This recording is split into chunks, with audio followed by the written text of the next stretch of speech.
કૃષ્ણ. હરે કૃષ્ણ પ્રભુજી, દંડવત પ્રણામ. હરે કૃષ્ણ, સર્વને દંડવત પ્રણામ. તમારા બધાનું ખૂબ ખૂબ સ્વાગત છે ઇસ્કોન કુલાઈ મેંગલુર તરફથી લેવલ 2 ના હરે ચાલી કૃષ્ણ રહેલા પ્રભુજી. સેશનની અંદર આજનો પાર્ટ 2 અધ્યાય 2 આપણે લેવાના છીએ. એની પહેલા આપણે શ્રી શ્રી રાધા ગોવિંદજીના ચરણોમાં વંદન કરી ગુરુ મહારાજના આશીર્વાદની સાથે આપણે આજના દિવસની શરૂઆત કરીશું. ઓમ અજ્ઞાનતિમિરાન્ધસ્ય જ્ઞાનાંજનશલાકયા ચક્ષુરુન્મિલિतं येन તસ્मै શ્રી ગુરુવે નમઃ. શ્રી ચૈતન્ય મનોભીષ્ટં સ્થાપિतं येन ભૂતલે સ્વયં રૂપ કદા મह्यं દદાતિ સ્વપદાન્તિકં. વંદેહં શ્રી ગુરુ શ્રીયુતપદકમલં શ્રીગુરુन् વૈષ્ણવાંશ્ચ શ્રીરૂપં સાગ્રજાतं સગણ રઘુનાથાન્વિतं तं સજીવં સાદ્વૈतं સાવધૂतं પરિજન સહિतं શ્રી કૃષ્ણ ચૈતન્ય દેવમ શ્રી રાધાન કૃષ્ણ પાદાન સગણ લલિતા શ્રી વિશાખાન્વિતાંશ્ચ. હે કૃષ્ણ કરુણા સિંધુ दीनबंधो जगतपते गोपेश गोपिका कांत राधाकांत नमोस्तुते. तप्त कांचन गौरांगी श्री राधे वृंदावनेश्वरी वृषभानुसुते देवी प्रणमामि हरिप्रिये.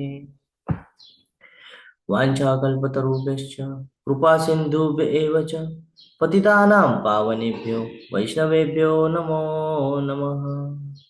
नमो ओम विष्णुपादाय कृष्णपृष्ठाय भूतले श्रीमते भक्तिवेदांत स्वामिन् इति नामिने नमस्ते सारस्वते देवे गौरवाणी प्रचारिणे निर्विशेष शून्यवादी पाश्चात्य देशतारिणे. जय श्री कृष्ण चैतन्य प्रभु नित्यानंद श्री अद्वैत गदाधर श्रीवासादि गौर भक्त वृंद. हरे कृष्ण कृष्ण कृष्ण हरे हरे हरे राम राम राम हरे हरे. हरे હરે कृष्ण કૃષ્ણ સર્વને પ્રભુજી. દંડવત પ્રણામ. હરે કૃષ્ણ પ્રભુજી, દંડવત પ્રણામ. દંડવત પ્રણામ સર્વને. આપણે ગઈકાલે શું જોઈ ગયા? હરે કૃષ્ણ, કોણ કહેશે? શું શીખ્યા આપણે ગઈકાલના શ્લોક દ્વારા?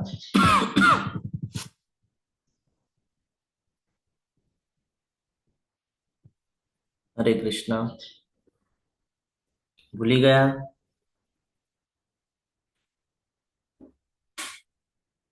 હરે કૃષ્ણ. સૌથી પહેલું લેસન શું મળ્યું બીજા અધ્યાયની શરૂઆત કરી ત્યારે? હરે કૃષ્ણ પ્રભુજી, હરે દંડવત કૃષ્ણ, પ્રણામ. દંડવત પ્રણામ માતાજી. કાલના અધ્યાયમાં અર્જુન વિશે, પેલા અધ્યાયમાં જયારે અર્જુનજી છે એ વિષાદમાં મુકાઈ જાય છે ત્યારે પછી એમને નથી ઓલું થતું, એટલે પછી એ શરણાગતિ લે છે ભગવાન કૃષ્ણની. અને શરણાગતિ લીધા પછી ભગવાન એમને સમજાવે છે કે આત્મા અને જીવ શરીર વચ્ચેનો સંબંધ સમજાવે છે. એના વિશે વાત કરી.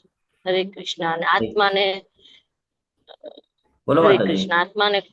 આત્માને કોઈ બાળી નથી શકતું, આત્માને ભીંજવી નથી શકતું, આત્માને કોઈ અસર થઈ નથી શકતી, કોઈ છેદી નથી શકતું. એટલે આત્મા વિશે અને વાત થઈ. હરે કૃષ્ણ પ્રભુજી. હરે કૃષ્ણ. બોલો માતાજી. હરે કૃષ્ણ પ્રભુજી. આપણે શીખ્યા કે આત્મા શાશ્વત છે, શરીર બદલાય છે પણ આત્મા નથી બદલાતી. એટલે સુખ દુઃખ તો ક્ષણિક જ છે અને કર્મ કરતા રહેવાનું, આસક્તિ નહીં રાખવાની અને નિષ્કામ રીતે કર્મ કરવાનું અને ઇન્દ્રિય ઉપર સંયમ રાખવાનું. હરે કૃષ્ણ. હરે કૃષ્ણ. આપણે પછી અર્જુનની મનોદશા અને એનું ધર્મ સંકટ અને પછી કૃષ્ણની શરણાગતિ લે છે. હરે કૃષ્ણ. આપણે જોયું કે આપણે કંઈક રિલેટ કરેલું એની સાથે પોતાને. ખબર છે શું રિલેટ કરેલું? કે આપણા પણ જીવનમાં જ્યારે સમસ્યા આવે છે ત્યારે આપણે શું કરીએ છીએ, આપણા આપ્ત સ્વકીય એટલે જે ફ્રેન્ડ સર્કલ હોય, ફેમિલી મેમ્બર હોય, એમની પાસે જઈએ, પણ એ કેવી રીતે સમજાવે છે તો કે એના જ્ઞાન અનુસાર અને એના લાભ અનુસાર એ આપણને સમજાવતા હોય છે. જ્યારે કોઈ જ સામે નથી આવતું, કોઈ જ આપણને સાથ નથી આપતું, ત્યારે આપણે છેલ્લે કોની પાસે જઈએ છીએ તો કે ભગવાન પાસે જઈએ છીએ. અને ટેમ્પલમાં જઈને પછી આપણે ભગવાનને આપણી જે ઈચ્છા છે એ વ્યક્ત કરીએ છીએ.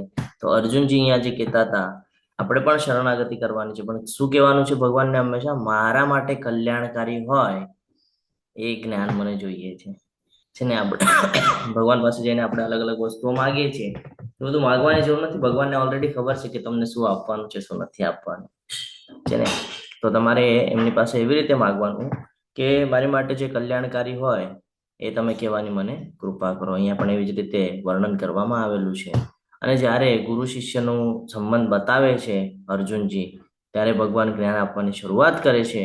અને પહેલું જ જ્ઞાન આપે છે કે તું જે યુદ્ધ કરવાની ના પાડે છે, કારણ કે તું કહે છે કે આપ્ત સ્વકીય છે, મારા પોતાના લોકો ત્યાં છે, સ્વજનો છે, અને લોકોને મારીને હું કેવી રીતે આ રાજગાદી ઉપર બેસું, એવી રીતનું એમનું જે સ્ટેટમેન્ટ છે, આ સ્ટેટમેન્ટ પર ભગવાન ખૂબ સરસ રીતે સમજાવે છે કે તું જેને મારે છે એ શરીર છે, આત્મા કોઈ દિવસે મરવાનો નથી. તો કે આત્માનું શું થાય છે તો કે આત્મા એક શરીરમાંથી બીજા શરીરમાં પ્રવેશ કરે છે. જેવી રીતે કોઈ પણ જીવ જન્મ લે તો એ 6 તબક્કામાંથી પસાર થાય છે ને. પેલા એ જન્મ લે, પછી ધીરે ધીરે મોટો થાય, કુમાર અવસ્થામાં આવે, યુવા અવસ્થામાં આવે, પછી લગ્ન થાય, પછી આગળ વૃદ્ધ અવસ્થામાં આવે, અને પછી ક્ષીણ થઈ જાય, એટલે કે આપણે કહીએ કે મૃત્યુ થઈ ગયો, તો દેહ ત્યાગ થઈ ગયો, આપણે જેને કહીએ છીએ. બરાબર. આ 6 તબક્કામાંથી દરેક જીવને જવું પડે છે. તો કે તું શું કામ શોક કરે છે? એવું નથી કે આની પહેલા તું ન રહ્યો હોય, કે હું ન રહ્યો હોય, કે આ બધા રાજાઓ નહીં રહ્યા હોય, અને એવું પણ નથી આના પછી પણ નહીં રહે. સમજાવે છે ભગવાન કે તું જેને મારી રહ્યો છે એ શરીર છે, આત્મા નથી. અને શું કામ મારવાનું છે? હરે કૃષ્ણ. શું કામ કે છે એને હણવું પડશે, એમ મારવું પડશે? અર્જુન કોણ છે? ક્ષત્રિય ધર્મના છે. ક્ષત્રિયનો અર્થ શું થાય? કે જે પ્રજા છે, જે રાજ્ય છે, એનું રક્ષણ કરવું એ આ ક્ષત્રિયનો ધર્મ કહેવાય. હમણાં આપણે 25મા શ્લોકમાં સમજશું ક્ષત્રિય એટલે શું. તો કે ક્ષત્રિયનું કર્તવ્ય હોય કે ધર્મ માટે થઈને યુદ્ધ કરવું, અને જો એને નહીં મારે તો એ ઓલરેડી અધર્મ કરી રહ્યા છે, અને અધર્મ ધીરે ધીરે વધતો જશે. તો એને ક્યાંક સ્ટોપ કરવું એ ક્ષત્રિય ધર્મનું કામ છે. સમજાઈ રહ્યું છે? હરે કૃષ્ણ. આપણા જીવનમાં પણ એવી સિચ્યુએશન આવે છે જ્યારે અધર્મનો સાથ આપણે નથી આપવાનો, પણ આપણે શું થઈએ છીએ? મોહિત થઈને અધર્મનો પણ સાથ આપી દઈએ છીએ. એટલે ભગવાન અહીંયા અર્જુનને કહે છે કે ઉઠ, ઉભો થા અને યુદ્ધ કર. જો તું નહીં મારે તો અમે પણ એ બધા મરવાના જ છે, આજે નહીં તો કાલે, છે ને. કારણ કે ભગવાને કીધું જેનો જન્મ નિશ્ચિત છે એનું મૃત્યુ પણ નિશ્ચિત છે. તો કે આજે નહીં તો કાલે મરશે, પણ જો તું એને મારીશ તો તને એનો લાભ થશે. પછી આગળ સમજાવે છે, નૈનમ છિન્નંતિ શસ્ત્રાણી નૈનમ દહતિ પાવકન શેનમ ક્લેદયન્તિ આપુન શોષયતિ મારુત. કે આત્મા જે છે એને કોઈ શસ્ત્ર વડે નથી છેદી શકાતી, કોઈ અગ્નિથી બાળી નથી શકતું, પાણીથી ભીંજવી નથી શકતું, અને પવનથી સૂકવી પણ નથી શકતું. તો પછી તું ચિંતા શું કામ કરે છે? એટલે જ્યારે પંચતત્વમાં વિલીન કરવાની વાત આવશે ત્યારે દેહ છે, એ જે શરીર છે, એ જે સ્થૂળ છે, એ ત્યાં વિલીન થઈ જવાનું છે. આત્મા તો વિલીન નથી થવાની. આત્મા તો અવિનાશી છે, એનો કોઈ દિવસે વિનાશ નથી થવાનો, છે ને. તો એ અહીંયા જ્ઞાન આપે છે, અને એની સાથે જ જ્ઞાન આપે છે કે સુખ અને દુઃખ શું છે. તો કે સુખ અને દુઃખ આ ઋતુ સમાન છે. જેવી રીતે દરેક ઋતુઓ બદલાય છે, એવી રીતે જીવનની અંદર સુખ અને દુઃખ આવે છે. આપણે જેમ ઋતુઓમાં જીવન જીવવાનું શીખી જઈએ છીએ, વ્યતીત કરીએ છીએ, એડજસ્ટ કરીએ છીએ, એવી જ રીતે જેમાં આપણે એમાં વિચલિત નથી થતા, એવી જ રીતે આપણે અહીંયા પણ વિચલિત નથી થવાનું. સુખ આવ્યું છે તો એ પણ ક્ષણિક છે, અને દુઃખ આવ્યું છે તો એ પણ ક્ષણિક છે. એટલે ભગવાન કહે છે કે આપણે આ સુખ દુઃખમાં વિચલિત ન થતા આપણે આપણા ધર્મ ઉપર, આપણા કર્મો ઉપર ધ્યાન દેવું વધારે આવશ્યક છે. અને અહીંયા આપણે સ્ટોપ કરેલું હતું 24મા શ્લોકથી આપણે આજે શરૂઆત કરવાના છીએ. કહી રહ્યા છે આ વ્યક્તિગત આત્મા અખંડ તથા અદ્રવ્ય છે, અને તેને બાળી નથી શકાતું કે સૂકવી નથી શકાતું. એ કેવું છે? ચિરસ્થાયી, સર્વત્ર વિદ્યમાન, અવિકારી, સ્થિર તથા સદા એક સમાન રહેનારો છે. ખૂબ સરસ રીતે આપણને અહીંયા એક જ્ઞાન પ્રાપ્ત થાય છે કે આ જે આત્મા છે એ કોઈ દિવસે એનો નાશ થવાનો નથી. આપણે એની ચર્ચા પણ કરી હતી, નાશ નથી થતું. તો જ્યારે પ્રલય આવે છે, જ્યારે આ સમગ્ર સૃષ્ટિ એનું નાશ થાય છે, યુગ બદલાય અથવા તો એવી કોઈ સિચ્યુએશન આવે છે જ્યારે સમગ્ર એનો નાશ અને નવું સર્જન કરવાનું સમય આવે છે, મહાવિષ્ણુ જ્યારે બધું એમના રૂપમાં ઓલા બ્રહ્માંડોને વસાવી લે છે, તો પણ આત્માનો નાશ થતો નથી. આપણે એક ઉદાહરણ સાથે સમજ્યા હતા કે માતાના ગર્ભમાં બાળક, એ ગર્ભમાં છે તો આપણે એમ કહીએ છીએ કે ભાઈ એના અંદર જીવ નથી, છે જ ને જીવ, માતાને એનો અનુભવ થાય જ છે ને, બરાબર. પણ જ્યારે એ આ પ્રકૃતિની વચ્ચે આવે છે ત્યારે આપણે એને સમજી શકીએ છીએ. તો આવી જ કંઈક સિચ્યુએશન આપણી છે કે આપણે પણ જ્યાં સુધી એ અવસ્થા પ્રાપ્ત નથી કરતા ત્યાં સુધી આપણે એ સમજી શકતા નથી. હરે કૃષ્ણ. જયંત પ્રભુજી, હેન્ડ રેઝ છે, કઈ કેવું છે? હરે કૃષ્ણ પ્રભુજી, આપના બેકગ્રાઉન્ડમાં વોઇસ આવી રહ્યો છે. હરે કૃષ્ણ. શેનો વોઇસ આવે છે પ્રભુજી? અવાજ આવે છે એમનો. ઓકે અત્યારે નથી આવતો, પાછો બંધ થઈ ગયો. Okay okay. હરે કૃષ્ણ. હરે કૃષ્ણ. તો આ સમજવું જરૂરી છે આપણને, છે ને. તો આત્મા કોઈ દિવસે મરતો નથી. આત્મા હંમેશા અખંડ છે, એને કોઈ ખંડિત કરી શકતું નથી. અદ્રાવ્ય છે એટલે કોઈ દ્રવ્યનો એના ઉપર અસર થતો નથી. એના ઉદાહરણ પણ અહીંયા આપેલા છે કે બાળી નથી શકાતો, સૂકવી નથી શકાતો, વગેરે વગેરે. ઓકે, આગળ વધીએ. એ સુવિદિત છે કે આ આત્મા અદૃશ્ય, અચિંત્ય તથા અપરિવર્તનશીલ છે. આવું જાણ્યા પછી તારે શરીર માટે શોક કરવો ન જોઈએ. આપણે બધા શું કરતા હોય છે, આપણને થોડુંક વાગી જાય, હાથ ઉપર ચેકો મુકાઈ જાય અથવા તો જરાક કંઈક આમ કટ થઈ જાય તો આપણે આપણું ધ્યાન બધું એનામાં જાય છે, ફોકસ આપણે બધું એના પર કરીએ છીએ કે ભાઈ મને વાગી ગયું, કે મને તકલીફ થઈ ગઈ, કે મારું આ તૂટી ગયું, કે આ નુકસાન થઈ ગયું, છે ને. તો જે ભગવદ્ ગીતા વાંચેલો વ્યક્તિ હોય અથવા તો જે ભગવદ્ ગીતાને સમજેલું વ્યક્તિ હોય એ તરત જ સમજી લે કે ભાઈ જે કાંઈ પણ છે એ આ શરીરને થયું છે, આત્માને કાંઈ થયું નથી. આત્મા કેવી છે? અદ્રશ્ય છે, અચિંત્ય છે. એક એક્ઝામ્પલ સાથે આપણે સમજીએ. અહીંયા કીધું છે આત્મા અદ્રશ્ય છે, કારણ આપણે જોઈ નથી શકતા ને એને. પણ એવું છે કે આપણે માનીએ જ નહીં. હરે કૃષ્ણ. કેટલા લોકો કહે છે કે ભાઈ આત્મા દેખાતી નથી તો નહીં હોય? હેન્ડ રેઝ કરજો. હરે કૃષ્ણ. અચ્છા, બધા માને છે આત્મા છે.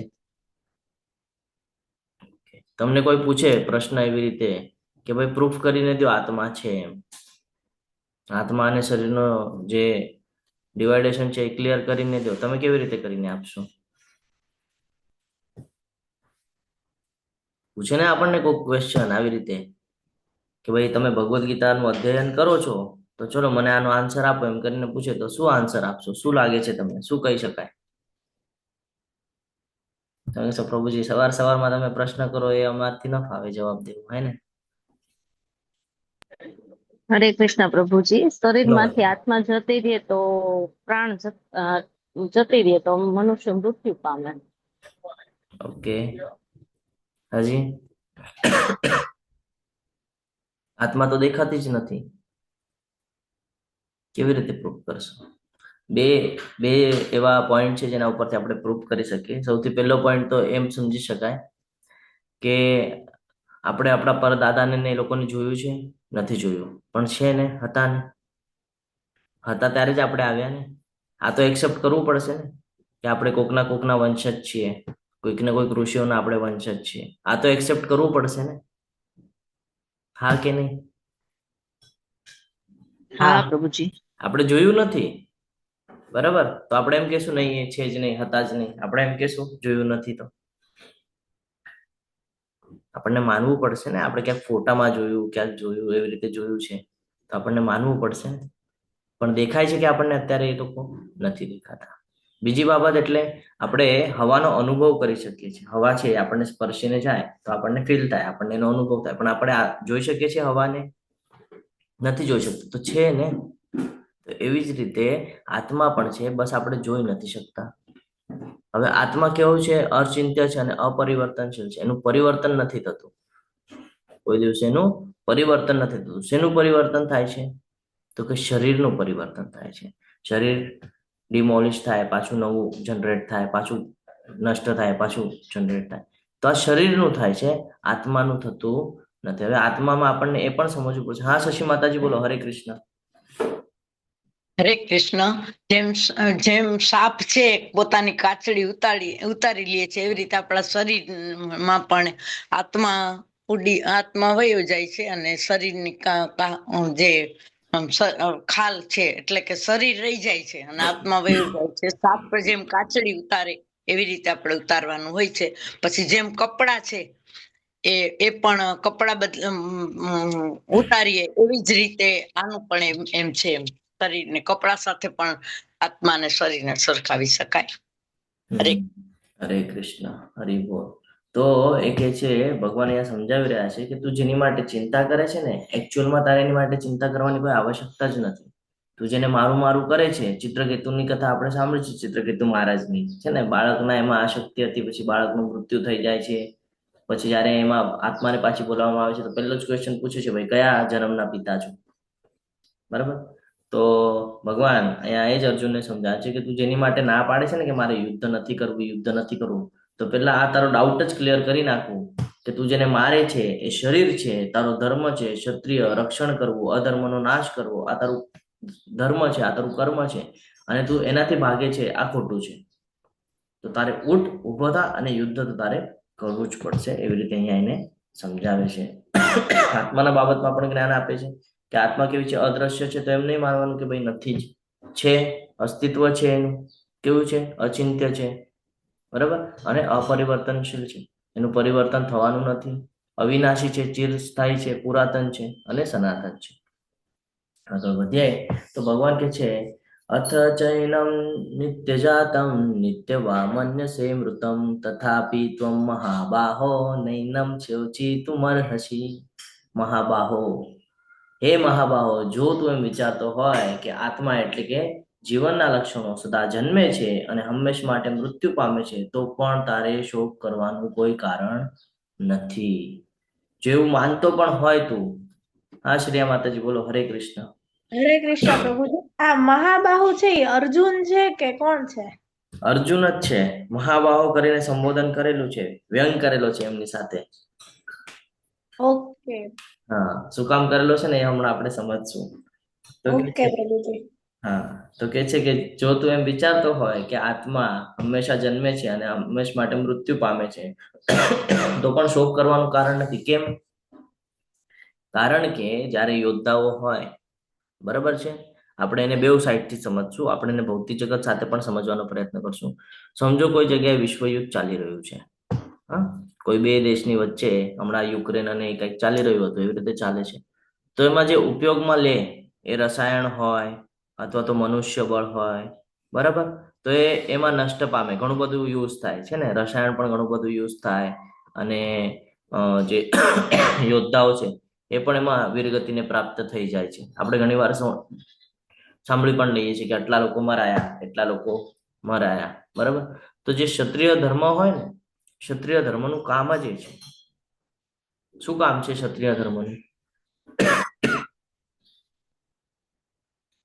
યુદ્ધ શા માટે કરે?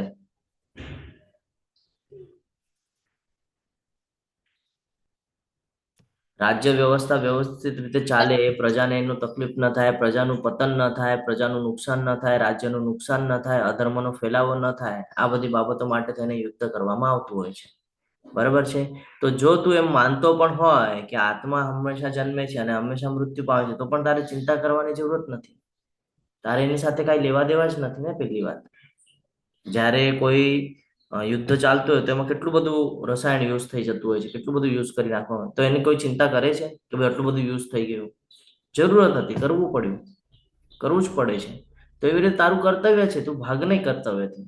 તારે તારું કર્તવ્ય તો પૂર્ણ કરવું જ પડશે. તું જો એમ કહીશ કે ભાઈ હું કોઈ કારણ આપી દઉં અને હું અહીંયાથી છટકબારી કરી લઉં, તો એ તારી માટે હવે પોસિબલ નથી. એક તો તારો ધર્મ, ઉપરથી તું ધનુર્ધારી, તને બધા ફોલો કરે છે, અને બધાનું કેન્દ્ર બિંદુ તું જ છે. જ્યારે આખા સમગ્ર યુદ્ધનું નિરીક્ષણ કરે છે ત્યારે કે છે બધાનું કેન્દ્ર બિંદુ પણ તું જ છે. જ્યાં સુધી તું છે ત્યાં સુધી જ લોકોને લાગે છે કે જીતી શકશે. એટલે કેન્દ્ર બિંદુ તરીકે તું છે. હવે તું અહીંયાથી જઈશ તો બધા એમ સમજશે કે તું ભાગી ગયો. એટલે તારે આમાં શોક કરવાની જરૂર નથી. તું ભલે એવી રીતે માનતો હોય, હવે દરેક જે જીવ છે, આ જીવ પણ કેવું વિસ્તૃત છે. તમે જો નાનામાં નાની કીડી છે એનામાં પણ જીવ છે, આપણામાં પણ જીવ છે, અને મોટામાં મોટો હાથી છે, હાથીમાં પણ જીવ છે ને. તો આત્મા તો બધી જગ્યાએ વાસ કરવાની છે. આપણે એમ કહીએ કે ભાઈ અહીંયા વાસ નહીં થાય, ત્યાં નહીં થાય, આત્મા તો ક્યાંય બી વાસ કરી લેશે. વૃક્ષમાં આપણે વૃક્ષ પણ જોઈએ છે તો આપણને એવું લાગે કે ભાઈ વૃક્ષમાં ક્યાં આત્મા છે. તો વૃક્ષ તો પરિવર્તન થાય છે ને એનું, ધીરે ધીરે મોટું થાય છે, પછી ફળ ફ્રૂટ આપે, પછી વૃદ્ધ થાય, પછી પડી જાય. તો એને પણ તો બધું લાગુ થાય છે. સૂર્ય ચંદ્ર છે, અહીંયા કોઈને એવી રીતે પણ ક્વેશ્ચન થાય કે ભાઈ સૂર્યલોક છે તો એમાં કોઈ રહેતું હશે? ઓબ્વિયસલી રહેતું હશે. કેવી રીતે પ્રૂફ થાય? તો કે અહીંયા જ શ્લોકમાં આપણને દર્શાવે છે કે નૈનમ છિન્નંતિ શસ્ત્રાણી નૈનમ દહતિ પાવકન ચૈનમ ક્લેદયંત્યા પુનઃ શોષિતિ મારુતમ, કે ભાઈ કોઈ અગ્નિ વડે બાળી નથી શકાતું. તો સૂર્યલોક પર પણ લોકો રહે છે. ફરક ખાલી એટલો છે કે એને આ શરીર નહીં પ્રાપ્ત હોય, કારણ આ શરીર તો તરત બળીને ખાક થઈ જશે. ત્યાં કોઈ અલગ પ્રકારનું શરીર હશે, અલગ કાંઈક એલિમેન્ટ્સ આપેલા હશે. પણ એનો અર્થ એવો નથી કે સૂર્યલોક ઉપર કોઈ રહેતું નહીં હોય, રહેતા જ હશે ચોક્કસ. સૂર્યદેવ પોતે રહે છે, બરાબર ને? એ પણ દેવી દેવતાઓના શ્રેણીમાંના છે, એ પોતે રહે છે. તો એ રહે છે તો પછી બીજા જીવ પણ રહેતા હશે. તો આ સમજવું હંમેશા જરૂરી છે કે આપણે આ આત્મા વિશે વિચાર કરવો જોઈએ, ના કે શરીર વિશે. આપણે બધા શરીરનો વિચાર કરતા હોઈએ છીએ, આત્માનો કરતા નથી. અહીંયા બે પાર્ટ હજી સમજમાં આવે છે. શરીરનો વિચાર કરીએ છીએ એટલે શરીરને આપણે શુદ્ધ રાખીએ છીએ, પણ આત્માનો વિચાર જરૂરી છે. તો આત્માને શુદ્ધ રાખવું જરૂરી છે. આત્મા પણ શુદ્ધ રાખી શકાય છે. જો આત્માને આપણે યોગ્ય ગતિ કરાવી હોય તો એની માટે આત્માને શુદ્ધિ જરૂરી છે. આગળ આપણે સમજશું આત્માની શુદ્ધિ કેવી રીતે કરવી. જાતસ્ય હિ ધ્રુવો મૃત્યુ ધ્રુવમ જન્મ મૃતસ્ય ચ તસ્માદ પરિહાર્યેર્થે નત્વમ શોચિતુમર્હસી. જેણે જન્મ લીધો છે તેનું મરણ નિશ્ચિત છે, અને મરણ પછી તેનો પુનર્જન્મ પણ નિશ્ચિત છે. માટે જે નિવારી ન શકાય એવા તારા કર્તવ્ય કર્મ અંગે તું શોક કરે છે તે યોગ્ય નથી. શું સમજાવે છે ભગવાન અહીંયા અર્જુનને? કે જન્મ લીધો છે ને એને, તેનું મૃત્યુ નિશ્ચિત છે. એટલે જેટલા લોકો પણ જન્મ લેવાના છે એ દરેક જીવનું મૃત્યુ નિશ્ચિત છે. અને જ્યારે એનું મૃત્યુ નિશ્ચિત છે તો એનો પુનર્જન્મ પણ પાછો થવાનો છે. કોઈ એમ ના કહી શકે કે ભાઈ હવે અહીંયા એકવાર દેહ ત્યાગ થઈ ગયો એટલે હવે એનો જન્મ નહીં થાય. થશે એનો જન્મ, કારણ એના કર્મ, એની ઈચ્છા, એના બેસ પર એનો જન્મ નિશ્ચિત છે. એટલે આપણે એની માટે શોક કરવાનો નથી. અને કે છે માટે નિવારી ન શકાય એવા તારા કર્તવ્ય કર્મ અંગે. ફોર એક્ઝામ્પલ સાથે આપણે સમજીએ. આપણો જન્મ થયો, આપણે મોટા થયા, બરાબર. હવે આપણને આપણા કર્તવ્ય સમજાય છે, તો આપણે એમ કહીએ તો થઈ જશે કે ભાઈ નહીં નહીં, હું મારું કર્તવ્ય કર્મ નહીં કરું, હું મારા ફેમિલીને નહીં સાચવું, હું એની માટે મૂડી જમા નહીં કરું, અથવા તો પૈસા કમાઈને નહીં લાવું, અથવા તો હું એનું રક્ષણ નહીં કરું. કહીને ચાલશે? હરે કૃષ્ણ. હા કે ના? ના પ્રભુજી. પ્રભુજી. સેમ એસ અર્જુનની સ્થિતિ છે અત્યારે. અર્જુનજી પણ ક્ષત્રિય ધર્મના છે અને કે છે હું મારું કર્તવ્ય નહીં કરું. ચાલશે કે નહીં ચાલે? એટલે ભગવાન કહે છે કે જે નિવારી ના શકાય એવા તારા કર્તવ્ય કર્મ અંગે તું શા માટે શોક કરે છે? તારે આગળ બીજો કોઈ ઓપ્શન નથી. તારો જન્મ એમાં છે, તે ધનુર્વિદ્યા લીધી છે, હવે બધું કર્યા પછી હવે તું એમ કે ભાઈ મારે નથી કરવું, તો એમ ન ચાલે. આપણે જન્મ લઈ લીધો હોય, આપણે બધું જ્ઞાન પ્રાપ્ત કરેલું હોય, પાઠશાળામાં જઈને બધું શીખી લીધું હોય, અને જ્યારે આપણે લગ્ન થઈ જાય પછી આપણે જ્યારે જવાબદારીઓ આવે અને ત્યારે આપણે એમ કહીએ કે નહીં નહીં ભાઈ હું જવાબદારી નહીં લઉં, તો ચાલે કે ન ચાલે? કર્તવ્ય કર્મ છે, એમાં પછી આપણે વિચલિત ન થવું જોઈએ. સેમ જ અહીંયા સમજાવે છે કે આટલું બધું થઈ ગયા પછી હવે તું ના પાડે એ ન ચાલે. અને તું શેની માટે શોક કરે છે? તો તેની માટે કરે છે જે જન્મ લીધા પછી મૃત્યુ નિશ્ચિત છે, અને મૃત્યુ થયા પછી પાછો જન્મ નિશ્ચિત. તારા હાથમાં છે આમાંથી કાંઈ કે છે? નથી ને. તારા હાથની બારેનું છે ને આ બધું. તો તું શું કામ એનો વિચાર કરે છે? જે તારા હાથમાં છે તું એનો વિચાર કર. આપણી સાથે પણ પ્રોબ્લેમ એ જ થાય છે કે આપણે બારેનો બહુ વિચાર કરી નાખીએ છીએ. જે આપણા હાથમાં નથી ને એનો પણ વિચાર કરી નાખીએ છીએ, અને પછી એના ઉપર નિર્ણય લેતા હોય છે. આ જ આપણી ભૂલ થાય છે કે આપણે જીવનની અંદર ફસાઈએ છીએ કે ભાઈ મારા દ્વારા હું આમ કરીશ, હું એમ કરીશ. આપણે નિમિત્ત માત્ર છે, આપણને મોકલ્યું બીજા કામ માટે છે, આપણે બીજા કામમાં વળગી ગયા છે. સમજી રહ્યા છો?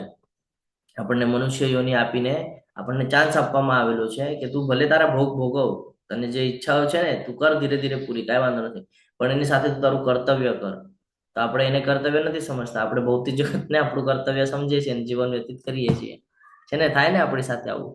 આપણને કોઈ કહે કે ભાઈ આધ્યાત્મિક ભાઈ માળા કરતો, નહીં નહીં પ્રભુ માળા નહીં થાય મારાથી.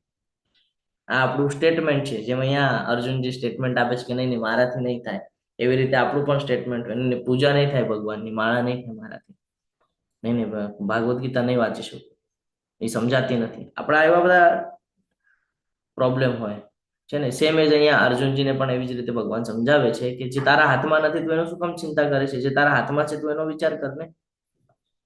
સમજાઈ રહ્યું છે? હરે કૃષ્ણ. તો આપણે આગળ વધીએ. હરે કૃષ્ણ. તમે હા, કહેશો પ્રભુ. તો આગળ વધારીશ. ઓકે, કારણ આ બધું સમજવું જરૂરી છે, નોટ ડાઉન કરવું જરૂરી છે. બધા જીવો આરંભે અવ્યક્ત હોય છે, મધ્યમ અવસ્થામાં વ્યક્ત થાય છે અને વિનાશ થયા પછી ફરીથી અવ્યક્ત થઈ જાય છે. તો પછી શોક કરવાની શું જરૂર છે? આ 6 તબક્કા છે. આ 6 તબક્કામાંથી બધાને જવું જ પડે છે. કોઈ કેટલું પણ ના પાડી લે કે ભાઈ મારે આ 6 તબક્કામાંથી નથી જવું, એને જવું જ પડે છે. કેટલી પણ દલીલ કરી લે, કેટલું પણ આપણે કહીએ ને કે હું આને એક્સેપ્ટ જ નથી કરતો, એક્સેપ્ટ જ નથી કરતો, એક્સેપ્ટ કરવું જ પડે છે. આપણા હાથમાં છે જન્મ અને મૃત્યુ. હરે કૃષ્ણ. જવાબ આપજો. ના પ્રભુજી, ના પ્રભુજી. એ તો બધું ભગવાનના હાથમાં છે. પ્રભુજી ના, આમાંથી આપણા હાથમાં શું છે? ખાલી કર્મ. કર્તવ્ય કરવાનું. પ્રભુજી. હરી બોલ. તો આપણે એના પર ફોકસ રહેવાનું છે. એટલે કોઈ દિવસે જન્મ આવે છે તો મૃત્યુ માટે આપણે ચિંતિત નથી થવાનું કે ભાઈ મારું મૃત્યુ આવશે. આપણે શેનાથી સૌથી વધારે ડરીએ છીએ? મૃત્યુથી ડરીએ છીએ. ડરવાનું નથી, અને જ્યારે આવવું હશે ત્યારે આવશે.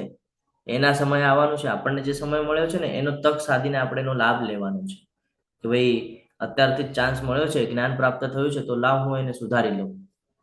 ખબર નથી આવતું જન્મ કેવો મળવાનો છે, પણ ભગવાને આપણને અહીંયા ચાન્સ આપ્યો છે કે તને તારા આવતા જન્મની નિશ્ચિતિ કરવી હોય તો તું આ જ્ઞાન પ્રાપ્ત કરીને તું કરી શકે છે ને. તો અત્યાર સુધી આપણને ખબર હતું કે ભાઈ આવતો જન્મ આપણા હાથમાં છે, કેવો જોઈતો હોય ખબર હતું? નહોતી ખબર. તો આ સમજવું બહુ જરૂરી છે. એટલે ભગવાન કહે છે કે બધા જીવો આરંભે અવ્યક્ત હોય છે. સ્ટાર્ટિંગમાં જયારે જન્મ લે છે ત્યારે એ અવ્યક્ત હોય, પછી મધ્યમ અવસ્થામાં વ્યક્ત થાય એને સમજાય, અને પછી ફરીથી અવ્યક્ત થઈ જાય છે, એટલે નષ્ટ થઈ જાય છે. તો આ સમજવું જરૂરી છે કે આ ચક્ર છે, આપણે એમાં મિક્સ નથી થવાનું. એ ચક્રની અંદર આપણે એ ચક્રને સમજવાનું છે, અને આપણા હાથમાં કાંઈ જ નથી. તમે કેટલું પણ કરી લેશો, તમે કહેશો નહીં ભાઈ હું કંઈક એવું ઇન્વેન્શન કરી લઉં કે મનુષ્યનું મૃત્યુ જ ન થાય, પોસિબલ જ નથી. પોસિબલ જ નથી. સમજી રહ્યા છો? તો આ સમજવું જરૂરી છે. તો આપણે એની માટે કોઈ દિવસે શોક નથી કરવાનો. આપણે આપણું કર્તવ્ય ભૂલી રહ્યા છે, તો આપણે આપણા કર્તવ્ય ઉપર ધ્યાન આપવાનું છે. કોઈ આત્માને આશ્ચર્ય તરીકે જુએ છે તો કોઈ તેનું આશ્ચર્ય તરીકે વર્ણન કરે છે, અને કોઈ તેના વિશે આશ્ચર્ય તરીકે સાંભળે છે. જ્યારે બીજા તેના વિશે સાંભળ્યા પછી પણ તેને લેશ માત્ર સમજી શકતા નથી. અહીંયા ભગવાન અર્જુનજીને એ સમજાવવા માંગે છે કે જે આત્મા છે, ઘણી સમય આપણે જોઈએ છીએ, હમણાં જ આપણે ચર્ચા કરી કે આત્મા કેવી છે, જોઈ છે કે કોઈ દિવસે નથી જોઈ, અનુભવ કરી છે કે નથી કરી, પણ કેવી રીતે સમજી શકાય આત્માને? તો કે ભાઈ નાના અતિ સૂક્ષ્મથી સૂક્ષ્મ આત્માને જોઈ તો નથી શકાતી, કારણ કે આપણે આ નરી આંખે પણ જોઈ નથી શકાતી. એનું કદ જ એટલું છે કે વાળના અગ્રભાગના 10,000મો ભાગ. શાસ્ત્રોમાં વર્ણન છે આ, બરાબર? તો આત્મા જે છે, નાનાથી નાના જીવજંતુ હોય, ફોર એક્ઝામ્પલ એક સ્ક્વેર ફૂટ બાય 1 સ્ક્વેર ફૂટની જગ્યા હોય, એમાં કરોડો અબજો જીવજંતુ અથવા તો આપણા હાથ છે, આપણને લાગે બહુ બહુ ક્લીન છે, પણ જ્યારે એને માઇક્રોસ્કોપમાં લગાડીને જો તો ખબર પડે ભાઈ આના ઉપર તો કીટાણુઓ ફરે છે. તો એ કીટાણુ છે ને એમાં પણ જીવ છે, જે આપણે જોઈ નથી શકાતું. આપણે છે, આપણી અંદર પણ જીવ છે, બરોબર? આ જે બોડી છે, આ બોડીની અંદર પણ જીવ છે.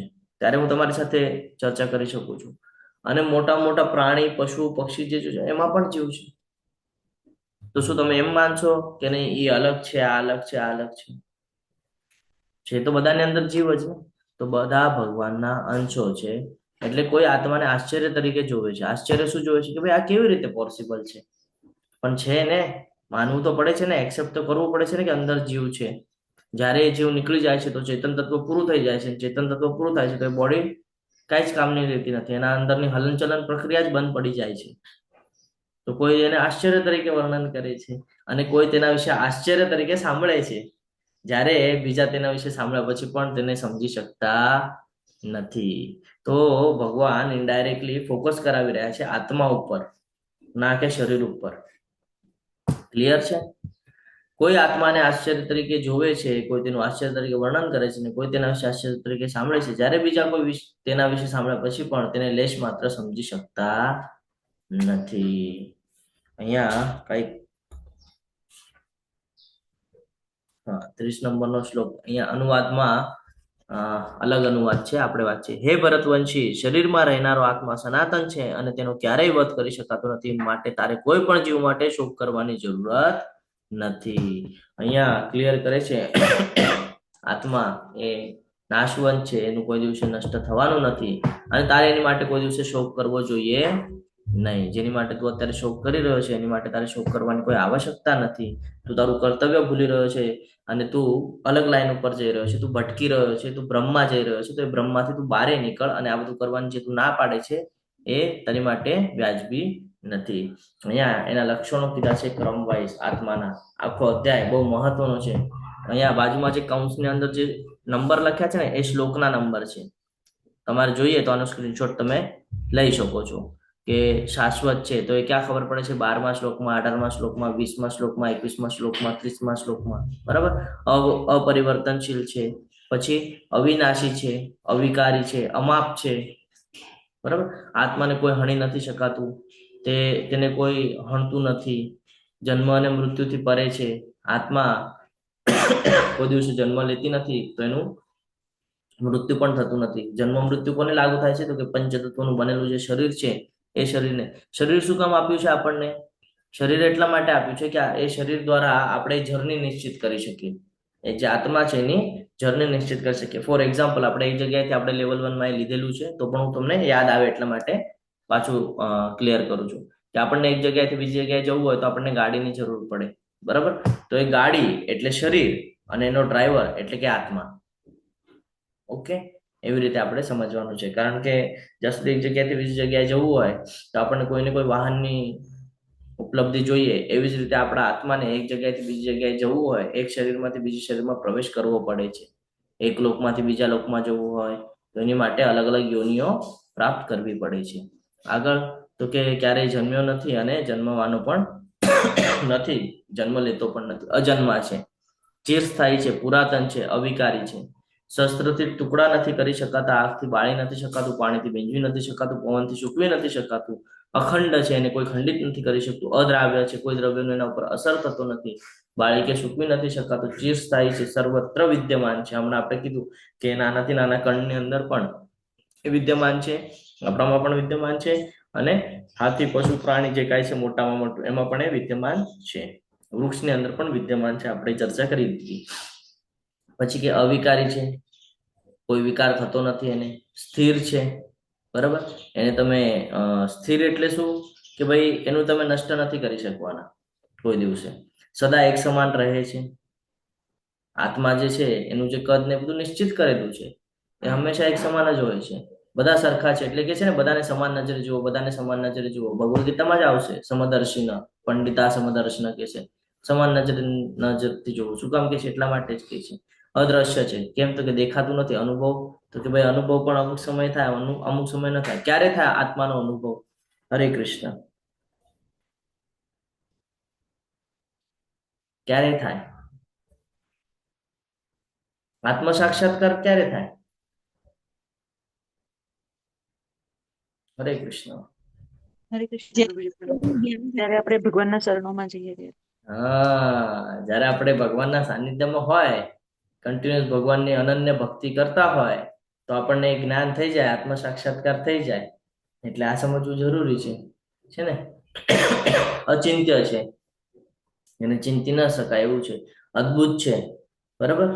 એટલે આ આત્મા જે છે એને આપણે ફોલો કરવું જોઈએ, ના કે શરીરને. આપણને કોઈક વાર કોઈ વાગી જાય તો આપણે એના પર ધ્યાન આપીએ છીએ. એના પર ધ્યાન નથી આપવાનું ભાઈ, આત્મા ઉપર ધ્યાન આપવાનું છે. જીવનમાં આત્મા મહત્વનો પાર્ટ છે, આ શરીર નથી. આત્મા જો આપણને ફોર એક્ઝામ્પલ આપણે અત્યારે મનુષ્ય જન્મમાં છીએ, આ બધું આપણને નથી ગમતું છે ને. અમુક સમય એવું થાય, મોસ્ટલી આપણને બધું ગમતું નથી. કેમ નથી ગમતું? આપણા મનના અકોર્ડિંગ નથી. આપણા મનના અકોર્ડિંગ કેમ નથી? કારણ કે આપણે અહીંયાના છીએ જ નહીં, એટલે આપણા મનના અકોર્ડિંગ નથી. આપણે બીજા પ્લાનેટ પર હતા, આપણે બીજી જગ્યાએ હતા, આપણે ભૂલ કરીને અહીંયા આવી ગયા છે ને. કંઈક ને કંઈક ઈચ્છા વર્તાવી અને આપણને લાગ્યું કે અહીંયા બહુ સારું છે, બહુ સારું છે, એમ કરીને આપણે અહીંયા આવી ગયા. ફોર એક્ઝામ્પલ, એક એક્ઝામ્પલની સાથે આપણે સમજીએ. જ્યારે આપણે સ્કૂલ કોલેજ કરતા ને, ત્યારે આપણે એક સિટીમાંથી બીજા સિટીમાં ભણવા માટે જતા, તો ત્યાં આપણે છે ને રહેવું પડતું. જ્યાં સુધી કોલેજ ચાલતું હોય ત્યાં સુધી આપણને ત્યાં રહેવું પડે. પછી જ્યારે વચ્ચે રજા આવે, ઓફ હોય, ત્યારે આપણે ઘરે જવાનો આપણને મોકો મળતો, બરાબર. તો આપણે જ્યારે ત્યાં જઈએ ને નવા નવા, તો આપણને ગમે કે ન ગમે? આપણને એવું થાય ભાઈ બધું નવું નવું છે, ઘરવાળા કોઈ સાથે નથી, એવું બધું આપણને સેમ એ સિચ્યુએશન આપણી છે. આપણે અહીંયા આવી ગયા છીએ અને આપણને અહીંયાનું બધું નોખું નોખું લાગે કે ભાઈ આમાં અહીંયા બહુ દુઃખ છે, અહીંયા તો સ્ટ્રગલ છે, દુઃખ છે. અને સુખ આવે છે તો થોડા સમય માટે આવે છે, પછી વયું જાય છે. બધા એકબીજા સાથે અલગ રીતેનો વ્યવહાર કરે છે, કોઈ પોતાનું સમજતું નથી. દેખાય એવું, આપણને જણાય, આપણે એવું ઉચ્ચારણ પણ કરતા હોય, પણ આપણે ભૂલી જઈએ છીએ કે આપણે જ ભૂલથી અહીંયા આવી ગયા છે. આપણું આ જગ્યા નથી, એ આપણને ખબર રહેતી નથી. આ જ સમજવાનું છે ભગવદ ગીતામાંથી, કે આપણી ફરજ શું છે, આપણે કરવાનું શું છે ને. નિયત કર્મ. હવે અહીંયાથી કર્મકાંડની શરૂઆત થાય છે. સકામ કર્મ. ભગવાન કહેશે હું અહીંયા 1 સેકન્ડમાં બધું યુદ્ધ પૂરું કરી શકું છું, તો પણ હું અહીંયા તારી સાથે ઉભો છું, કારણ હું તને બતાડું છું કે ભલે અહીંયા તું આવી ગયો તો તું અહીંયા પણ તારું જીવન વ્યતીત કરી શકે છે.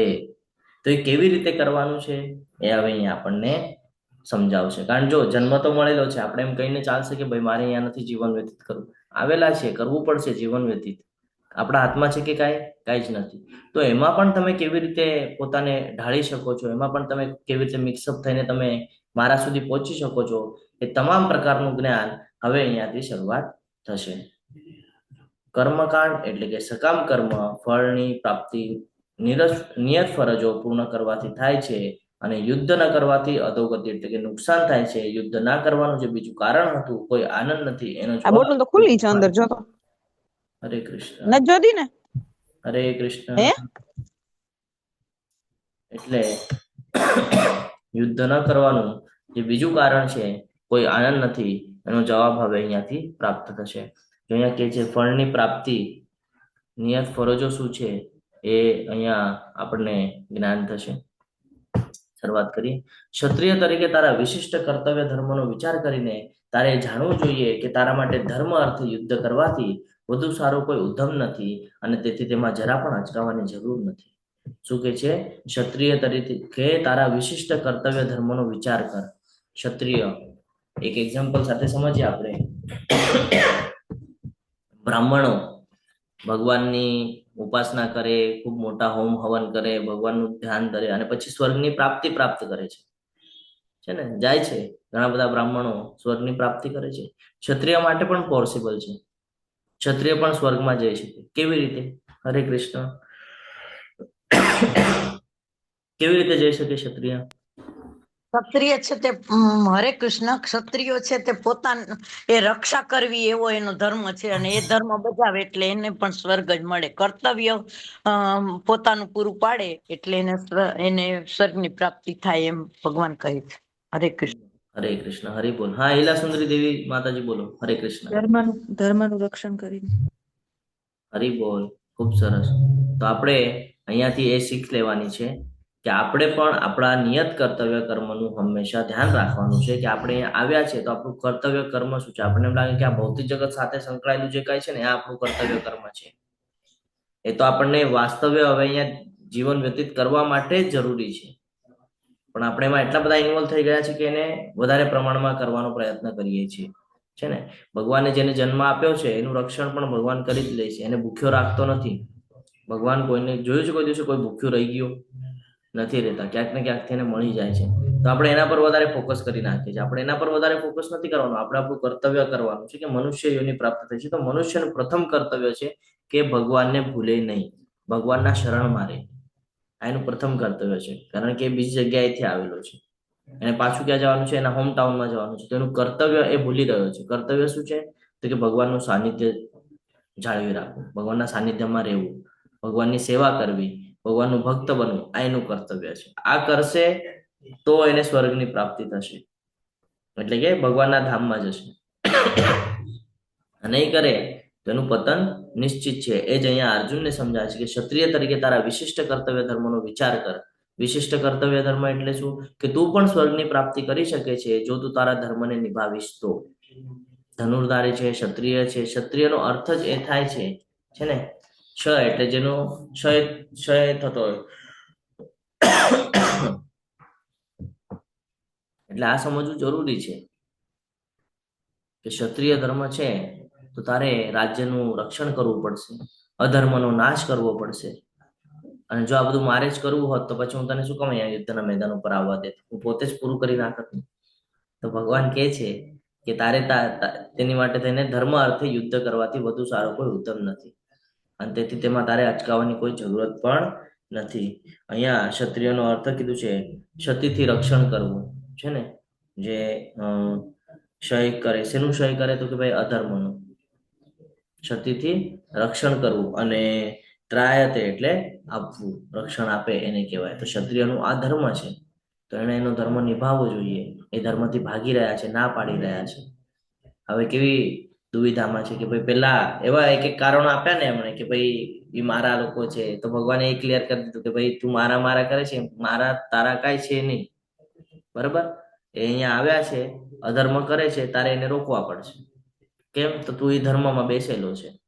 હવે તું કે ના એ હું નહીં કરું તો આ ખોટું છે. હજી એક એક્ઝામ્પલ સાથે આપણે સમજીએ. એક વર્ગની અંદર 50-60 વિદ્યાર્થીઓ બેઠા છે અને સામે ટીચર બેઠા છે. હવે ટીચર જોવે છે કે એકાદો વિદ્યાર્થી કઈ ખોટું કામ કરે છે.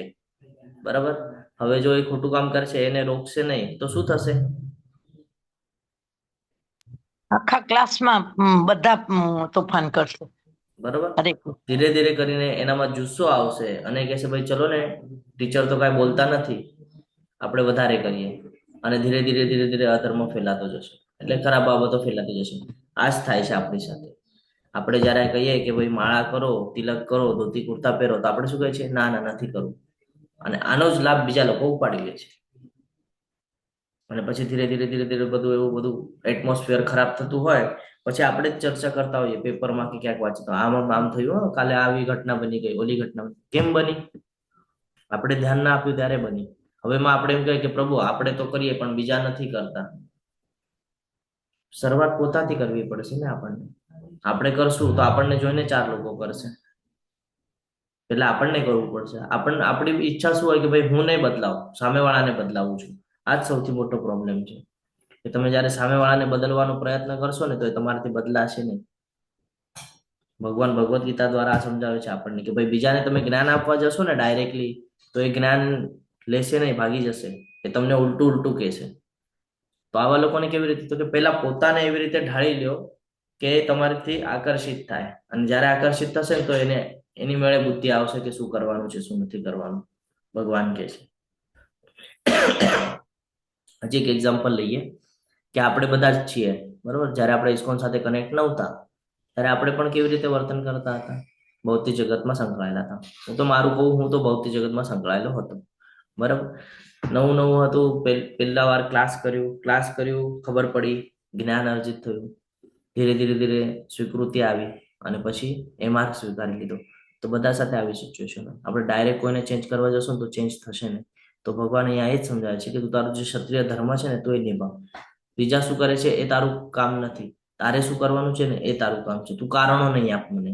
ભગવાન અહીંયા એવી રીતે સમજાવે છે કે તારી માટે આનાથી બીજું સારું કાંઈ જ નથી, તારે યુદ્ધ કરવું પડશે. તું એમાં બંધ બેસે છે અને તારી આગળ એક પણ એવો પોઈન્ટ નથી કે જે તું એમ કહી શકે કે ભાઈ મારે આ નથી કરવું તો તારે પડશે. એવી રીતે આપણે મનુષ્ય જન્મ લીધો છે તો આપણે એમ કહીને નહીં ચાલે કે હું ભગવાનની ભક્તિ નહીં કરું. નહીં કરે તો નુકસાન આપણું થવાનું છે. એટલે ચેન્જ આપણે પોતાને કરવું પડશે. આપણે સામેવાળાને કહીએ કે ચેન્જ થા, સામેવાળું ચેન્જ નહીં થાય. માણસ પ્રોબ્લેમમાં એટલા માટે આવે છે કારણ કે પોતાનો સ્વભાવ ચેન્જ નથી કરી શકતું. પણ જ્યારે ભગવદ્ ગીતા સમજે છે ત્યારે એને ખબર પડે છે કે ન્યુટ્રલ થવાની વાત છે. જ્યારે ન્યુટ્રલ થઈ જાય છે ને, એનો સ્વભાવ ચેન્જ થઈ જાય છે ને, ત્યારે તમે જોજો બધા લોકો એને ગમે છે અને એ પણ બધા લોકોને ગમે છે. આ ભગવદ્ ગીતામાં સ્ટેટમેન્ટ છે, આવશે એટલે હું તમને યાદ અપાવીશ. તો આ સમજવું પડશે આપણને આપણું કર્તવ્ય શું છે. આપણે આપણું કર્તવ્ય ભૂલી રહ્યા છે. હે પાર્થ, જે ક્ષત્રિયોને માટે સ્વર્ગલોકના પ્રવેશ દ્વારા ઉગડનારા યુદ્ધના આવા અવસરો અનાયાસે પ્રાપ્ત થાય છે તેઓ ખરેખર ધન્ય છે. બધાને નથી પ્રાપ્ત થતા, અમુક જ લોકોને પ્રાપ્ત થાય છે. આપણે જોઈએ છે કરોડો લોકો છે, ક્યાં કરોડો લોકો સમજી શકે છે? આવે છે કે ભગવદ્ ગીતા સમજી શકે છે કે? જોયું તમે કોઈ દિવસે કે બધાને ભગવદ્ ગીતાના ક્લાસમાં બેસાડ્યા અને બધા ભગવાનના ભક્ત બની ગયા? સાંભળ્યું તમે કોઈ દિવસે એવી રીતે? આપણે આજની જ વાત લઈએ તો ડે 1 ના કંઈક તો 60-70 જેટલી કંઈક પાર્ટિસિપેશન હતું, આજે 37 દેખાય છે.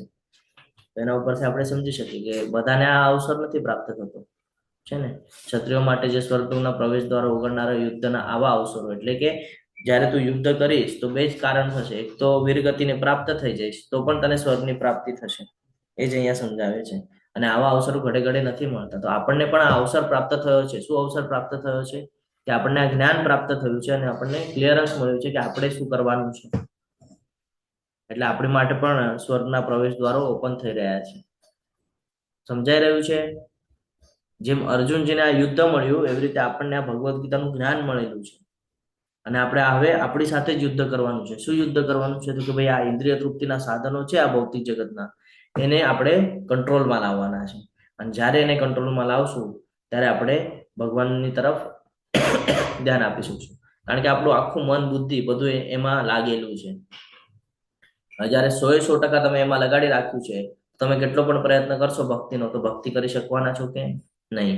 એટલે તમારે ત્યાં પેલા કંટ્રોલ લાવવો પડશે, ત્યાંથી થોડું સમય કાઢવો પડશે અને એ સમય તમારે ભગવાન માટે લગાડવો પડશે. પછી શું થશે? તો કે જ્યારે ભગવાન માટે લગાડશો તો તમારા મન, ઇન્દ્રિય, બુદ્ધિ આ બધું ભગવાનમાં ધીરે ધીરે લાગવા મળશે.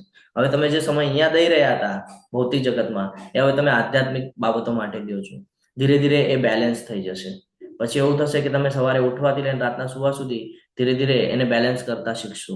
હવે જ્યારે એને બેલેન્સ કરશો તો પછી ખબર પડશે ભાઈ આની કરતા તો વધારે સુખ અહીંયા છે, કે ભાઈ જીવન પણ વ્યતીત થઈ રહ્યું છે અને લાભ પણ થઈ રહ્યો છે. તો પછી તમે ધીરે ધીરે શું કરશો? પછી ભૌતિક જગતની આસક્તિ તમારી ધીરે ધીરે છૂટી જશે અને ભક્તિ માર્ગમાં તમે દ્રઢ થઈ જશો. એટલે એને જ કહેવાય છે નિષ્કામ કર્મ. ક્લિયર છે? હરે કૃષ્ણ. હા પ્રભુજી. તો આગળ વધીએ. માટે જો તું યુદ્ધ કરવાના તારા સ્વધર્મનું આચરણ નહીં કરે તો પોતાના કર્તવ્યની ઉપેક્ષા કરવાના પાપનું ફળ તને અવશ્ય મળશે. અને તેથી યોદ્ધા તરીકે તારી કીર્તિ પણ તારે ગુમાવવી પડશે. એ કીર્તિ એટલા માટે છે કારણ કે અર્જુન જે છે એ ધનુર્ધારી છે, એની પાસે એટલી બધી વિદ્યાઓ છે. જો એને પશુપતાસ્ત્ર લીધેલું ખબર છે ને, શિવજી સાથે યુદ્ધ કરીને, પછી ઇન્દ્રદેવ પાસેથી ઘણી બધી આપણે સર્ટિફિકેટ, એટલે ઇનડાયરેક્ટલી એમ સમજીએ કે ઘણા બધા સર્ટિફિકેટ પ્રાપ્ત કરેલા હતા એમને ધનુર્વિદ્યામાં, દ્રોણાચાર્યની પાસેથી, બધી અલગ અલગ જગ્યાથી. તો એની કીર્તિ ખૂબ મહાન હતી. ખૂબ જ આપણે એમ કહીએ ને કે આપણે કોઈને ફોલો કરતા હોઈએ એવી રીતે બધા અર્જુનજીને ફોલો કરતા. તો કે આ જે કીર્તિ છે ને, આ કીર્તિ પણ તારે ગુમાવવી પડશે જો તું યુદ્ધ નહીં કરે તો. બધા એમ તને એમ લાગે છે કે ભાઈ મારા આપ તો સુખી છે એટલે હું વયો જાઉં, યુદ્ધ નહીં કરું, તો બધા એમ નહીં સમજે. બધા એને ઉલટું સમજશે કે ભાઈ આ ભાગી ગયો કારણ કે આ ડરી ગયો એટલે યુદ્ધનું મેદાન છોડીને ભાગી ગયો, એવી રીતે સમજશે. એટલે કે છે જો તું યુદ્ધ કરવાના તારા સ્વધર્મનું આચરણ નહીં કરે ને તો પોતાના કર્તવ્યની ઉપેક્ષા કરવાનું પાપ તને લાગશે. કે ભાઈ તારું કર્તવ્ય હતું, તું ધનુર્ધારી હતો, તું યુદ્ધ કરી શકતો હતો, તું સક્ષમ હોવા છતાં પણ તું ભાગી ગયો. તો આનાથી શું થશે? તને પાપનું ફળ મળશે, કે તે પાપ કરેલું છે. બધા તને ન બોલવા જેવા વેણ બોલશે અને તને એનું ફળ મળશે. તું જે કહે ને પાપનો ભય, તું પોતે જ પાપમાં પડી જઈશ. સેમ જ આપણી માટે છે. આપણે આપણું કર્તવ્ય જો ભૂલી જશું, ભગવાન સાથેનો સંબંધ જો આપણે ભૂલી જશું તો આપણને પણ પાપનું ફળ મળશે. શું ફળ મળે છે આપણને પાપનું? હરે કૃષ્ણ. બેકગ્રાઉન્ડમાં અવાજ આવે છે તમને? હા પ્રભુજી, તમારા બેકગ્રાઉન્ડમાં ક્યારેક ક્યારેક આવે છે. અમન તો નહીં સંભળાતો પ્રભુજી. હરે કૃષ્ણ. આવે તો કેજો મને બેકગ્રાઉન્ડમાં અવાજ. તો આપણે પણ પાપ કર્મ કરીએ છીએ. શું પાપ કર્મ કરીએ છીએ આપણે? ભૌતિક જગત સાથે સંકળાઈને જે કર્મ કરી રહ્યા છે ઇન્દ્રિય તૃપ્તિ માટે, આ બધા પાપ કર્મ છે. શું કામ? તો કે ભાઈ આમાં આપણે આસક્તિ થાય છે અને એ આસક્તિના લીધે આપણે વારંવાર જન્મ મૃત્યુના ચક્કરમાં ફસાઈએ છીએ. આ આપણી માટે પાપ કર્મ છે. કારણ કે આ બધું અહીંયા ને અહીંયા રહેવાનું છે અને આપણે એમાં આખું જીવન વ્યતીત કરી નાખીએ છીએ. અંતિમ સમય આવે છે અને બધું અહીંયા ને અહીંયા છોડીને વયા જઈએ છીએ. તો આપણને આ સમજવું પડશે. હવે આવે છે અવાજ બેકગ્રાઉન્ડમાં. બેકગ્રાઉન્ડમાં અવાજ આવે છે? હા, ક્યારેક ક્યારેક આવે છે.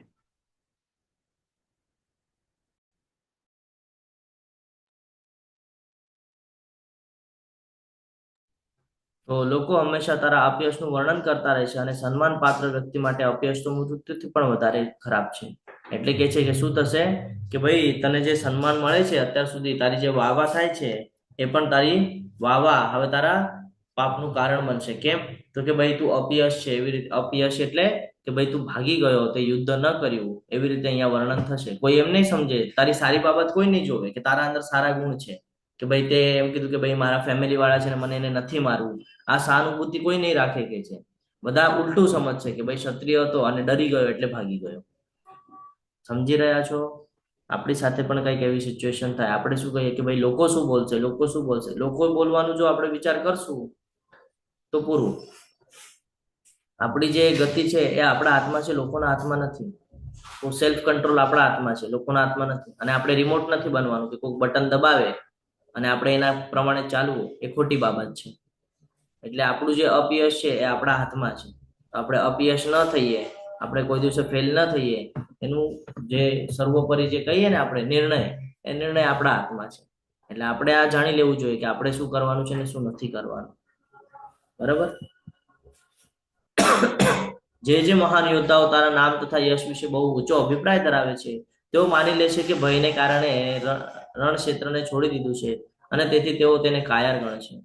કે છે કે તને કાયર તરીકે સંબોધન કરશે. હવે તારી માટે આ યોગ્ય છે? ક્ષત્રિય ધર્મને જો કાયર કહેવામાં આવે તો ગરમ રક્ત જે હોય એનું ગરમ હોય, અને એને કોઈક કંઈક આવી રીતે બોલી જાય તો તરત રિપ્લાય કેવો આવે આપણને ખબર છે. આપણે પોતે પણ એવી રીતે વર્તન કરતા હોઈએ ક્યારેક, છે ને. કોઈ કાંઈ બોલી જાય તો આપણને ગુસ્સો આવી જાય કે ભાઈ મને જ બોલ્યો, મને શું કામ બોલ્યો. આવા પ્રકારનું આપણી સાથે થાય. તો એવી જ કંઈક સિચ્યુએશન તારી સાથે થશે કે જે મહાન યોદ્ધાઓ છે, જે તારા વિશે ગુણગાન ગાતા હોય છે કે અર્જુન ખૂબ ધનુર્ધારી છે, અર્જુન પાસે આ ક્વોલિટી છે, અર્જુન પાસે ઓલી ક્વોલિટી છે, એ બધા જે ઊંચો અભિપ્રાય કરે છે તારી માટે, એ લોકો હવે એવી રીતે માની લેશે કે ભયને કારણે રણ ક્ષેત્ર છોડી દીધું છે. કોઈ એમ નહીં કે ભાઈ તે તારા આપ્ત સ્વકીય માટે થઈને તે આ યુદ્ધ કરવાની ના પાડી. એવી રીતે કોઈ નહીં ઓલું કરે અને તને કાયર ગણશે. આગળ કે છે તારા શત્રુઓ અનેક પ્રકારના કડવા વેણથી તારું વર્ણન કરશે અને તારા સામર્થ્યને ધિક્કારશે. તારા માટે આનાથી વધારે દુઃખદાયી બીજું શું હોઈ શકે? કે છે અહીંયા શું કે છે કે તારા વિશે કડવા વેણથી તારું વર્ણન કરશે, કે તું કરી શકતો તો પણ તે ન કર્યું. ફોર એક્ઝામ્પલ ની સાથે સમજીએ કે આપણા આગળ કોઈ એવી ક્વોલિટી હોય જેમાં આપણે નિપુણ હોઈએ, હા, અને એ કરવા માટે આપણને ઓપોર્ચ્યુનિટી મળતી હોય અને પછી આપણે કરીએ, એમાં ઘણી બધી અડચણો આવે, અથવા તો આપણે ઇમોશનલ થઈને આપણે એમ કહીએ કે જવા દે મારે નથી કરવું, અને રિટર્ન આવી જાય તો લોકો શું કે આપણને શું કે લોકો ફોર એક્ઝામ્પલ કોઈ આપણે એક એમ સમજી લે કોઈ એક સબ્જેક્ટમાં તમે નિપુણ છો, તમે એજ્યુકેશન લઈ રહ્યા છો અને તમે એન્ડ મોમેન્ટ પર કહો છો નહીં મારે હવે ડોક્ટર નથી બનવું, મારે હવે એન્જિનિયર બનવું છે, અને તમારામાં ઓલરેડી ક્વોલિટી છે બધી ડોક્ટરની, તો તમને લોકો શું કહેશે? હરે કૃષ્ણ. શું બોલે આપણને લોકો? મૂર્ખ છે એમ કે પ્રભુજી. બોલે ને આપણને. ન બોલવા જેવા બેન બોલશે ને કે તું તો નથી જ કરી શકતો, તારામાં તો કેપેસિટી જ નથી, એવું બધું આપણે સાંભળતા હોય ને. તો એ બધું શું છે? એ બધું આપણને દુઃખદાયક છે કે કોઈ આપણને કે તું નથી કરી શકતો, તું એના લાયક નથી, તારે નહોતું જ કરવું તો તું શું કામ એમાં પડ્યો. આવા બધા વેણ આપણને સાંભળવા મળતા હોય છે. તો આના ઉપરથી આપણે સમજી શકીએ કે આપણને કેવા લાગે. કોઈ આપણને નકામો કે તો આપણને ગુસ્સો આવે કે ના આવે? સેમ જ અહીંયા સમજાવે છે અર્જુનજીને કે તને બધા એમ કહેશે કે ધિક્કારશે તને, તારું વર્ણન એવી રીતે કરશે કડવા વેણથી, ન બોલવા જેવું બોલશે, પછી તું ઘરની બહાર નીકળીશ ને તો પણ તને એ જ સંભળાશે અને આખા રાજ્યમાં એ જ ચર્ચા ચાલશે કે ધનુર્ધારી અર્જુન જે છે એ તો યુદ્ધ છોડીને ભાગી ગયો. કેપેસિટી હોવા પછી પણ પોતામાં કંટ્રોલ નહોતો એટલે બધું છોડી દીધું ને ભાગી ગયો. સેમ જ આપણી માટે લાગુ થાય છે કે આપણે પણ આપણા કર્તવ્યથી ભાગવું ન જોઈએ. આપણે હંમેશા ધ્યાનમાં રાખવાનું છે, અને એ જ આપણા દુઃખનું કારણ થાય છે કે આપણે આપણું કર્તવ્ય નથી સમજી શકતા. જો આપણે ભગવાનના સાનિધ્યમાં રહીએ ને તો આપણને જીવન કેવી રીતે જીવવાનું છે ને એ સમજાય. આપણે જો ભૌતિકમાં ફસાયા કરીએ છીએ ને એટલે આપણા જીવનમાં વારંવાર દુઃખ આવે છે. તો એ જ સમજાવે છે અહીંયા. પછી કહે છે ને કોઈ આનંદ નથી, તો એનો અહીંયા ભગવાન ખૂબ સરસ રીતે આન્સર આપે છે કે હતો વા પ્રાપ્સ્યસી સ્વર્ગ જીત્વા વા ભોક્ષ્યસે મહિમ તસ્માદ તિષ્ઠ કૌંતેય યુદ્ધાય કૃત નિશ્ચય. ઉભો થા અને યુદ્ધ કર. શું કામ? તો કે હે કુંતી પુત્ર, જો તું યુદ્ધમાં હણાઈ જઈશ તો સ્વર્ગની પ્રાપ્તિ કરીશ. યુદ્ધમાં જો વીરગતિને પ્રાપ્ત થઈ જઈશ તો તને સ્વર્ગ મળશે. કારણ કે આવા અવસર બધાને પ્રાપ્ત થતા નથી જે તને પ્રાપ્ત થયો છે. તો કે જો તું યુદ્ધમાં વીરગતિ પણ મળી ગઈ ને તો પણ તને ક્યાં જવા મળશે? સ્વર્ગમાં જવા મળશે. અને જો તું જીતી ગયો, યુદ્ધ જો તું જીતી ગયો તો પૃથ્વીના સામ્રાજ્યનું સુખ ભોગવીશ. તેથી દ્રઢ નિશ્ચયપૂર્વક ઉભો થા અને યુદ્ધ કર. સેમ એજ આપણે એને પાછું ભૌતિક જગતમાં સંકળાવીને સમજવાનો પ્રયત્ન કરીએ તો ભગવાન અહીંયા આપણને પણ એ જ સમજાવે છે કે આપણે પણ આપણું નિયત કર્તવ્ય કર્મ છે એ હંમેશા કરવું જોઈએ. શું છે આપણું નિયત કર્તવ્ય કર્મ? હરે કૃષ્ણ. ભૂલી ગયા? લેવલ 2 ની અંદર છે. આપણું નિયત કર્તવ્ય કર્મ છે કે ભગવાનની સેવા કરવી, ભગવાનનું સ્મરણ કરવું અને ભગવાનના પ્રસન્નતા માટે કર્મ કરવું. જો આપણે આટલું કર્મ પણ કર્યું તો ભગવાન કહે છે તો તને સ્વર્ગની પ્રાપ્તિ થશે. કેવી રીતે? જ્યારે આપણે ભગવાન માટે કોઈ પણ કર્મ કરીએ છીએ તો એ કાઉન્ટિંગ થાય છે. કર્મનો સિદ્ધાંત છે, જે કરેલું છે એ મળશે. તો જો ભગવાન માટે કરેલું હશે તો એ આપણને ઉપરના લોકમાં લઈ જશે. સમજી રહ્યા છો? અને નહીં પણ જો ફોર એક્ઝામ્પલ આપણે નહીં પણ ઓલું કર્યું, એક એક્ઝામ્પલની સાથે કે આપણે અહીંયા ને અહીંયા ખાલી ભગવાનની ભક્તિ કરી અને આપણને ન સ્વર્ગલોક પ્રાપ્ત થયું તો શું લાભ થશે? તો કે ભાઈ અહીંયા જીવન કેવી રીતે જીવવાનું છે ને એ જીવતા શીખી જશું. આ બે લાભ આપણને પણ છે. અત્યારે જે આપણા ઉપર લોકો હાવી થાય છે, દુઃખ હાવી થાય છે ને, કોઈ કઈ બોલી જાય તો ગુસ્સો આવી જાય છે, આ બધી બાબતો ઉપર કંટ્રોલ આવી જશે જ્યારે આપણે ભગવાનની ભક્તિમાં હશું. તો કે અહીંયા છે તો પૃથ્વી ઉપર પણ લાભ, અને જો અહીંયા નહીં હોય તો ઉપર સ્વર્ગલોક તો પ્રાપ્ત થશે જ. એટલે બંને સાઈડ એના લાભ આપણને મળવાના જ છે. ભગવાનની ભક્તિ કરશું તો એક તો સ્વર્ગની પ્રાપ્તિ થશે, એટલે કે કાં તો આપણે ભગવાનના ગોલોક વૃંદાવનમાં વયા જશું, કાં તો ઉપરના કોઈ લોકમાં જશું, કોઈ સારી યોની પ્રાપ્ત થશે. અને નહીં પણ થઈ, ફોર એક્ઝામ્પલ ચલો એવું માની લઈએ કે નહીં થઈ, તો શું લાભ થશે? તો કે ભાઈ અત્યારે જે જીવન જીવી રહ્યા છે ને ત્યાં પણ એનો આપણને લાભ છે. કેવી રીતે? તો કે ભાઈ પોતામાં કંટ્રોલ એવો આવી જશે ને કે કાલ સવારે તમને કોઈ હલાવી નહીં શકે. કાલ સવારે તમને કોઈ કઈ બોલી જશે ને તો પણ તમે ચિંતા નહીં કરો, કારણ તમને યાદ આવશે બીજા અધ્યાયમાં કીધું છે કે ભાઈ આત્માને મહત્વ છે, શરીરને નથી. આજે બોલે છે એ તો શરીરને બોલે છે, આત્માને તો બોલતા નથી. સમજી રહ્યા છો? એટલે સેલ્ફ કંટ્રોલ આવી જશે આપણામાં. તો આપણને પણ આ બે લાભ થશે. જેવી રીતે ત્યાં યુદ્ધ કરવાની વાત કરે છે, એવી રીતે ત્યાં નિયત કર્તવ્ય કર્મ કરવાની વાત કરે છે, એવી રીતે આપણે પણ નિષ્કામ કર્મ કરવાનું છે, આપણે પણ નિયત કર્તવ્ય કર્મ કરવાનું છે, આપણે ભૂલવાનું નથી. શશી માતાજી હેન્ડ રેસ હતો, બોલો. હરે કૃષ્ણ. પ્રભુજી આમાં તો અર્જુનજી છે તો કૃષ્ણની સામે જ છે ને, સાક્ષાત જ છે, બંને સામસામા છે. અને આ વાર્તાલાપ થાય છે તો પછી એને સ્વર્ગની પ્રાપ્તિ કેમ કે પરમધામની પ્રાપ્તિ થાય ને એમ. હવે અહીંયા એ સમજવું પડશે આપણને. સ્વર્ગની પ્રાપ્તિ એટલા માટે કીધું છે કે ફોર એક્ઝામ્પલ તું એમ માની લેતો હોય કે ભાઈ તે કર્મ સારા નથી પણ કર્યા. એક એક્ઝામ્પલ, તને એવું લાગે છે કે ભાઈ હું એ લોકોને મારીશ તો મને કોઈ આનંદ નહીં મળે, બરાબર? તો તને એવું લાગે કે સારું કર્મ નથી કર્યું તો પણ તને સ્વર્ગ સુધી તો જવા મળશે કે નહીં મળે?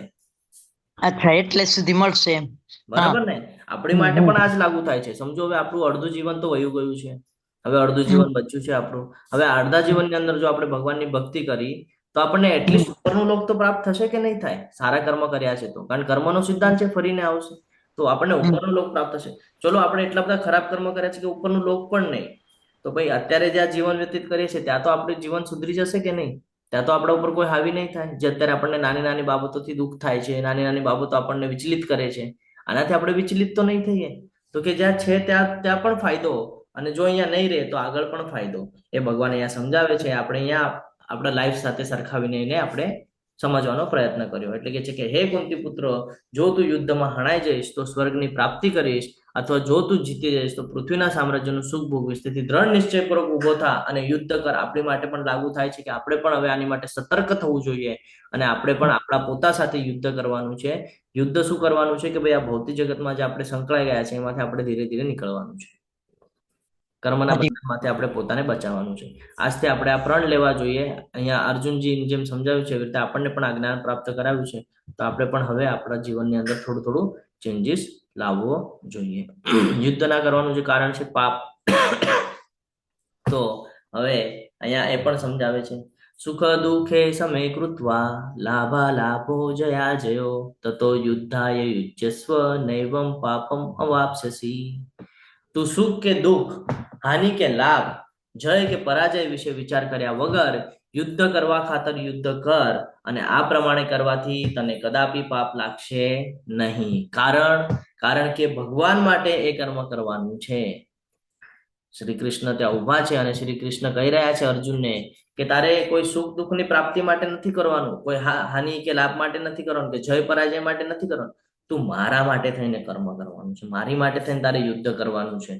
અને જ્યારે હું એમાં સંકળાઈ જાઉં છું ને, જ્યારે કૃષ્ણ આવી જાય છે ને કોઈ પણ કર્મમાં, તો કે છે કોઈ દિવસે પાપ લાગતું નથી. એટલા માટે અહીંયા કર્મનો સિદ્ધાંત જે લાગુ થાય છે ને, એમાં આપણે આ ઉતારવાનું છે કે આપણે આપણા લાભ માટે નથી કરવાનું. આપણે હંમેશા આપણા કર્મને જ ચેન્જ કરી નાખવાનું છે. કર્મની અંદર અકર્મ અને અકર્મની અંદર કર્મ, આપણે ત્રીજા અધ્યાયમાં શીખવાના છે અને પાંચમા અધ્યાયમાં ડિટેલ્સમાં શીખશું. એટલા માટે ભગવાન કહે છે કે જ્યાં ભગવાન કૃષ્ણ આવી જાય છે ત્યાં કોઈ પાપની પ્રતિક્રિયાઓ હોતી નથી. એટલે આપણા કર્મને એવી રીતે આપણે સુધારવાનું છે કે ભગવાન સાથે સંકળાવી દેવાનું છે. ફોર એક્ઝામ્પલ, સવારે ઉઠ્યા તો ઉઠવાની સાથે ભગવાનનું સ્મરણ, પાણી લીધું તો પાણી સાથે ભગવાનનું સ્મરણ. 10મા 11મા અધ્યાયમાં આપણને બધું જ્ઞાન પ્રાપ્ત થાય છે. વિરાટ સ્વરૂપમાં પણ ભગવાન બધું બતાડે છે, સૂર્ય ચંદ્ર શું છે, બરાબર ને. જ્યારે આપણે સૂર્યનારાયણને આપણે નમન કરીએ ત્યારે પણ તરત ભગવાનનું સ્મરણ થવું જોઈએ. તુલસી મહારાણીના દર્શન કરીએ તો ભગવાનનું સ્મરણ થવું જોઈએ. મંગળા આરતીમાં ભગવાનનું સ્મરણ થાય છે. હરે કૃષ્ણ મહામંત્ર બોલીએ ત્યારે ભગવાનનું સ્મરણ થાય છે. પ્રસાદી ભોગ અર્પણ કરીએ અને પછી પ્રસાદી ગ્રહણ કરીએ ત્યારે ભગવાનનું સ્મરણ થાય છે. તો દરેક સમયે આપણે ભગવાનનું સ્મરણ કરી શકીએ છીએ. અને જ્યારે આપણે કોઈ પણ કર્મ કરવાની પહેલા જો ભગવાનને મૂકી દીધું તો આપણને પાપ જ લાગશે નહીં. અને જ્યારે પાપ જ લાગશે નહીં, બધું પુણ્ય જ જમા થશે, તો પછી વિચાર કરો આપણને પાછું અહીંયા મૃત્યુલોકમાં આવવું પડશે કે? હરે કૃષ્ણ, હરે કૃષ્ણ. આવવું પડશે પાછું મૃત્યુલોકમાં? નહીં ને.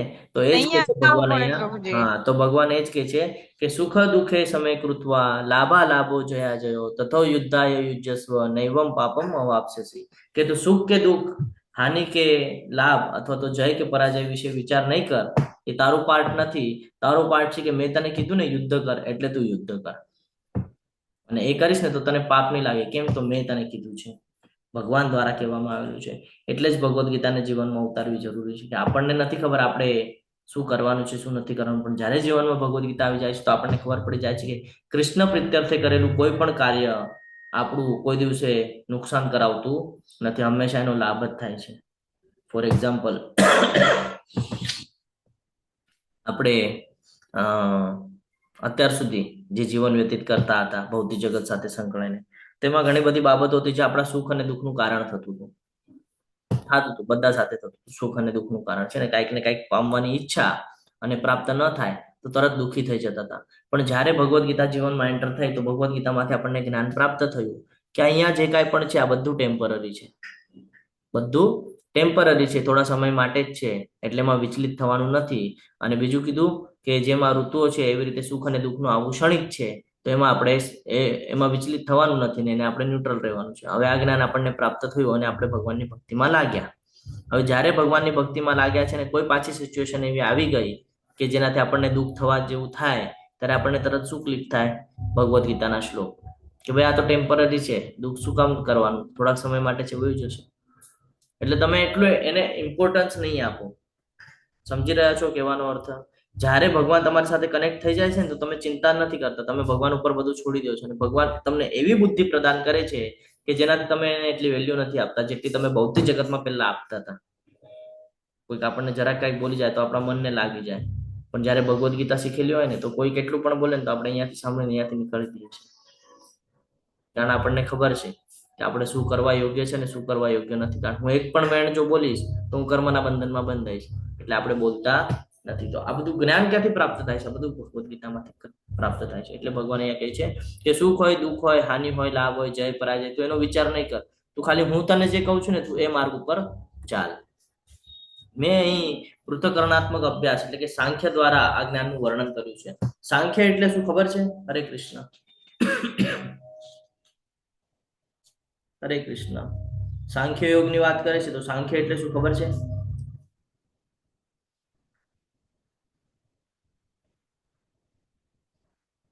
નથી ખબર? સાંખ્ય એટલે કે આ જ્ઞાન પ્રદાન કરે છે કે ભાઈ જીવ કોણ છે અને જીવાત્મા, બરોબર? એટલે આ જે જીવ છે એ કોણ છે અને પરમાત્મા કોણ છે, અણુ આત્મા ને વિભુ આત્માની જે આપણે વાત કરીએ એ અહીંયા આપણને ક્લિયર કરાવે છે. અને સાંખ્ય યોગ કહે છે કે ભાઈ આ જે શરીર, પ્રકૃતિ અને આ જે જીવ છે આ ત્રણેય વચ્ચેનો સંબંધ શું છે? તો કે આ જે એલિમેન્ટ્સ છે આ અહીંયા મિક્સઅપ થઈ જવાનું છે. જ્યારે કે ઓલો જીવ છે એ જીવ અહીંયાથી અવિનાશી છે, તરત એમાંથી નીકળીને બારે વયું જશે. સમજી રહ્યા છો? એટલે આ જે જ્ઞાન છે આ જ્ઞાનને સાંખ્ય કીધું છે. તો કે મેં અહીં પૃથક્કરણાત્મક અભ્યાસ એટલે કે સાંખ્ય દ્વારા આ જ્ઞાનનું વર્ણન કર્યું છે. હવે નિષ્કામ ભાવે કર્મ કરવા વિશે સમજાવું છું, તે પણ સાંભળ. હે પૃથા પુત્ર, જો તું એવા જ્ઞાનથી કર્મ કરીશ તો કર્મ બંધનમાંથી પોતાને મુક્ત કરી શકીશ. હવે ભગવાન એવું જ્ઞાન આપવાના છે કે કર્મના બંધનમાંથી આપણે પોતાને બચાવી શકીએ. અને જ્યારે આપણે કર્મના બંધનમાંથી બચી જશું તો આપણો એ પાઠ આપણને યાદ આવવો જોઈએ કે ભાઈ આપણે કર્મના બંધનમાંથી બચી જશું તો અહીંયા આપણું પતન નહીં થાય ને આપણે ઉપરના લોકમાં જશું. તો ભગવાન હવે નિષ્કામ કર્મ વિશે આપણને સમજાવે છે. અને ત્રીજો જે એમનો પાપ વાળો જે પ્રશ્ન હતો એનું આપણને જ્ઞાન અહીંયા આપે છે. ખૂબ સરસ એવો શ્લોક અહીંયા આપણને સમજાવવામાં આવી રહ્યો છે કે નેહા વિક્રમ નાશોસ્તિ પ્રત્યવાયો ન વિદ્યતે સ્વલ્પમ અપ્યસ્ય ધર્મસ્ય ત્રાયતે મહતો ભયાત. ભગવાન કહી રહ્યા છે કે આ બુદ્ધિ યોગમાં પ્રયાસ કરવામાં કોઈ હાનિ અથવા તો ઘટાડો પણ નથી.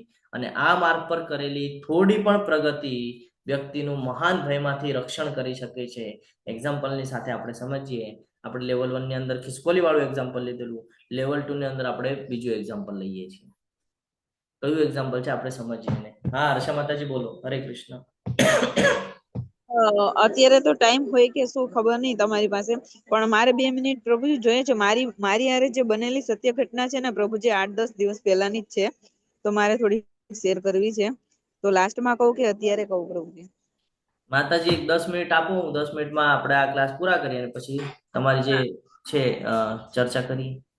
ઓકે બરોબર. તો અહીંયા ખૂબ સરસ રીતે સમજાય છે કે નેહા વિક્રમ નાશોસ્તિ પ્રત્યવાયો ન વિદ્યતે સ્વલ્પમ અપ્યસ્ય ધર્મસ્ય ત્રાયતે મહતો ભયાત. ભગવાન કહે છે જો ધર્મ માટે તે થોડુંક પણ કામ કર્યું છે તો મોટાથી મોટા ભયમાંથી હું તારું રક્ષણ કરીશ. આ ભગવાનનું સ્ટેટમેન્ટ છે.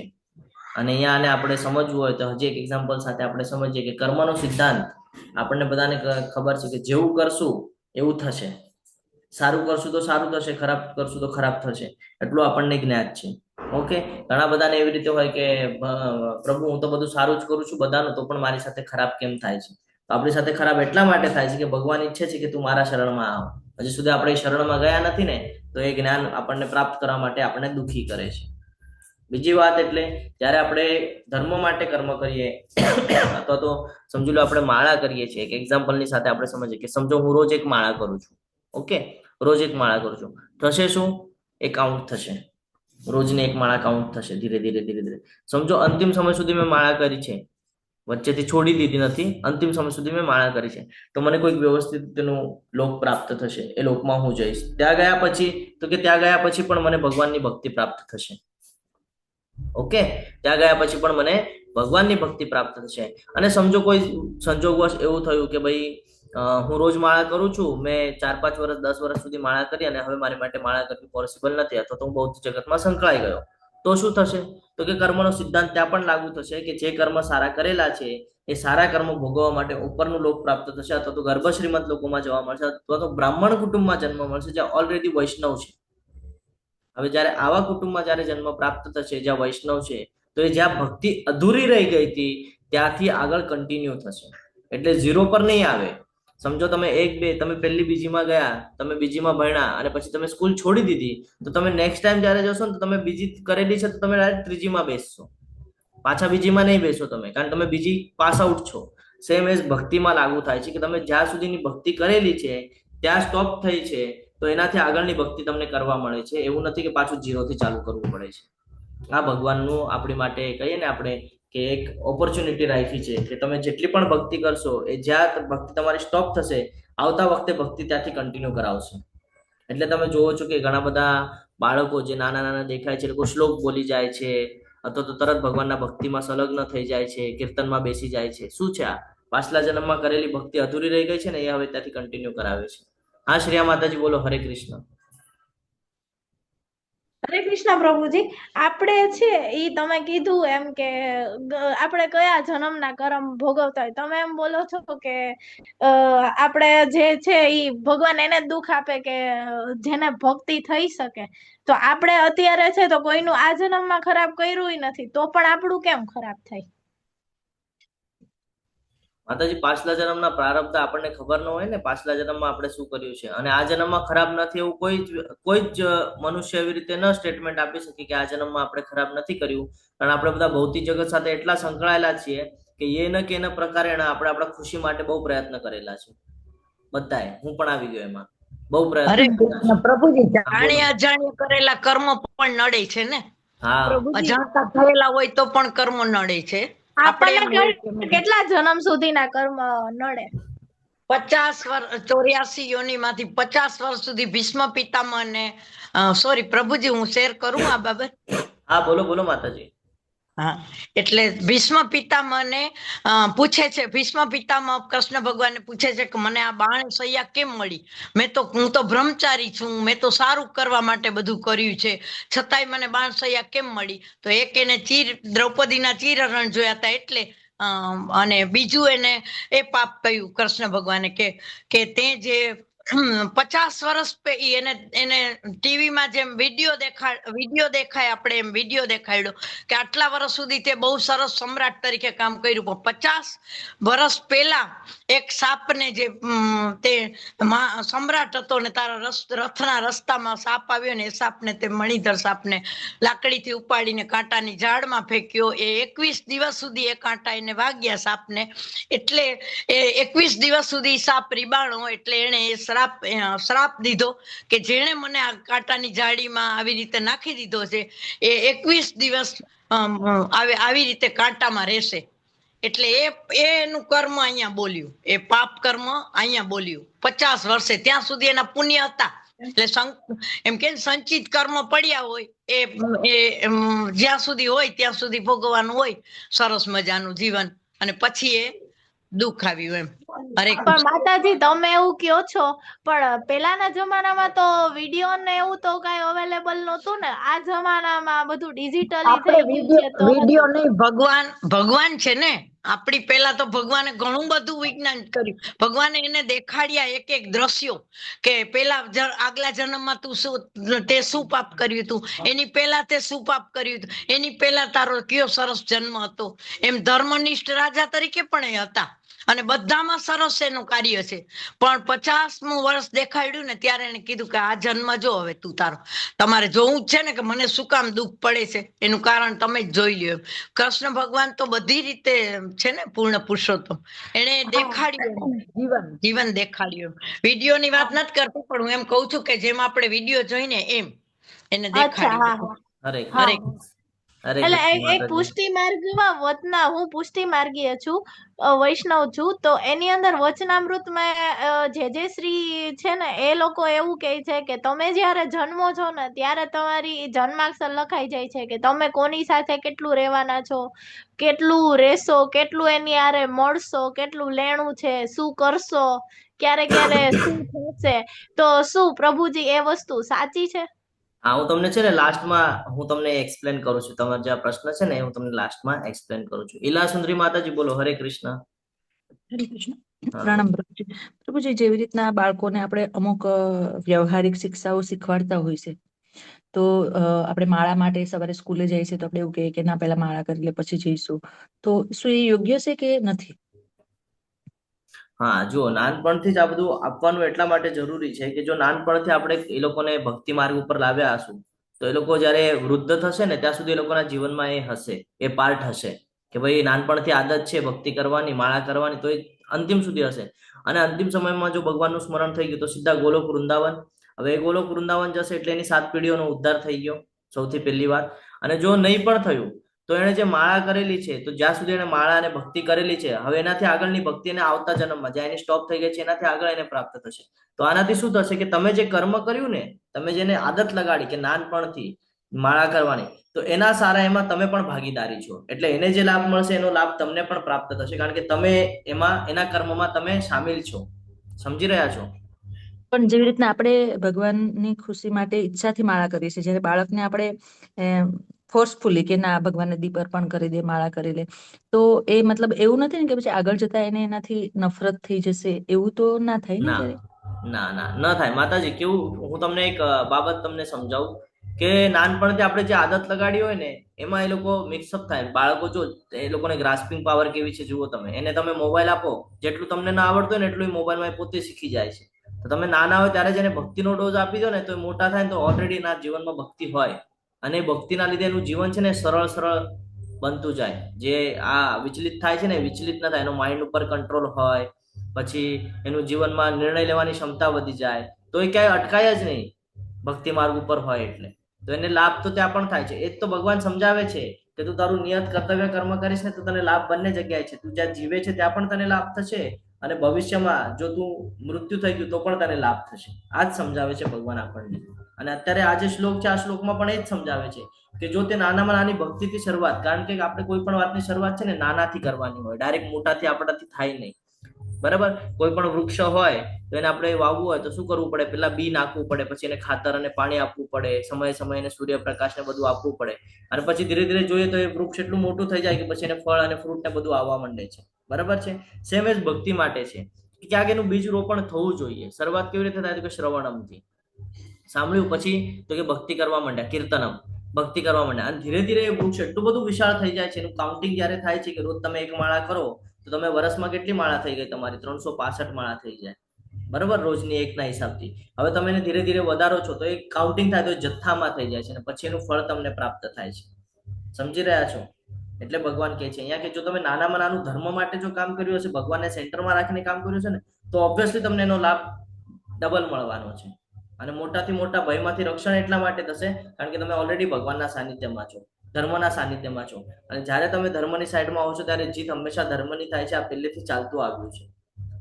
એને ત્રાસ થાય છે, જેમ અર્જુનજીને ત્રાસ થયો, કેટલો બધો ત્રાસ થયો, જંગલમાં જવું પડ્યું, અજ્ઞાતવાસ કરવો પડ્યો, બધું કરવું પડ્યું, પણ છેલ્લે કોને લાભ થયો? તો કે અર્જુનને જ લાભ થયો.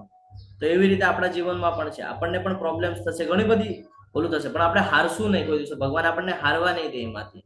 કોઈ દિવસે સુસાઇડ નહીં કરી નાખે આવો મનુષ્ય જેના જીવનમાં ભક્તિ હશે. તમે જોજો, જે ભક્તિ માર્ગ ઉપર છે એવું તમને કોઈ દેખાશે ને કે એને સુસાઇડ કરી દીધું, કોઈ દિવસે નહીં કરે. કેવી પણ સિચ્યુએશન આવવા દે, વિચલિત પણ નહીં થાય વધારે. એમાં સમજાઈ જશે ને કે ભાઈ કેવી રીતે આમાંથી બહાર નીકળવાનું છે. તો આ ક્વોલિટી ક્યાંથી બિલ્ડ થાય છે? ભગવદ્ ગીતામાંથી, ભક્તિ માર્ગ ઉપરથી. ક્લિયર છે માતાજી? ઓકે પ્રભુજી, ધન્યવાદ. ઓકે, આગળ વધીએ.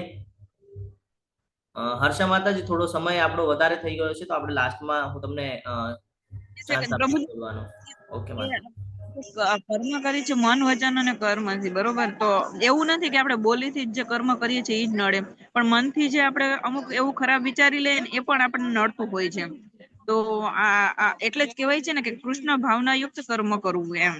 તો પણ આપણને માતાજી, આપણે વિચાર તો ગમે એવા આવી શકે ને, પછી ડાયવર્ટ કરવા તો એ આપણા ઉપર છે. પછી આપણે ભગવાનનું નામ લઈએ તો આપણો વિચાર ચેન્જ થાય, કેમ કે વિચાર આવવો ઈ તો આપણા હાથમાં નથી ને. એટલે જ માતાજી ભક્તિ કરવી જરૂર, કેમ કે આપણા મનમાં એક ક્ષણે ક્ષણે પણ એવા વિચાર આવે છે ને ખરાબ, એટલે જ આપણે એટલે જ તો આ વિચાર છે ઈ કર્મની અંદર બંધન કરતા થાય કે?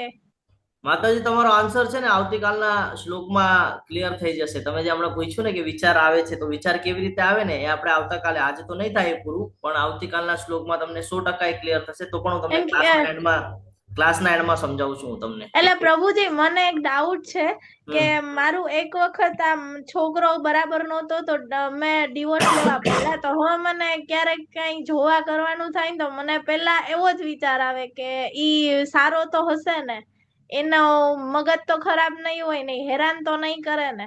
તો હવે મેં એના માટે એવું વિચાર્યું, કોઈ પણ છોકરો છે તો હવે એના માટે બંધન કરતા થાય કે મારા માટે થાય કે હવે શું સમજી શકાય?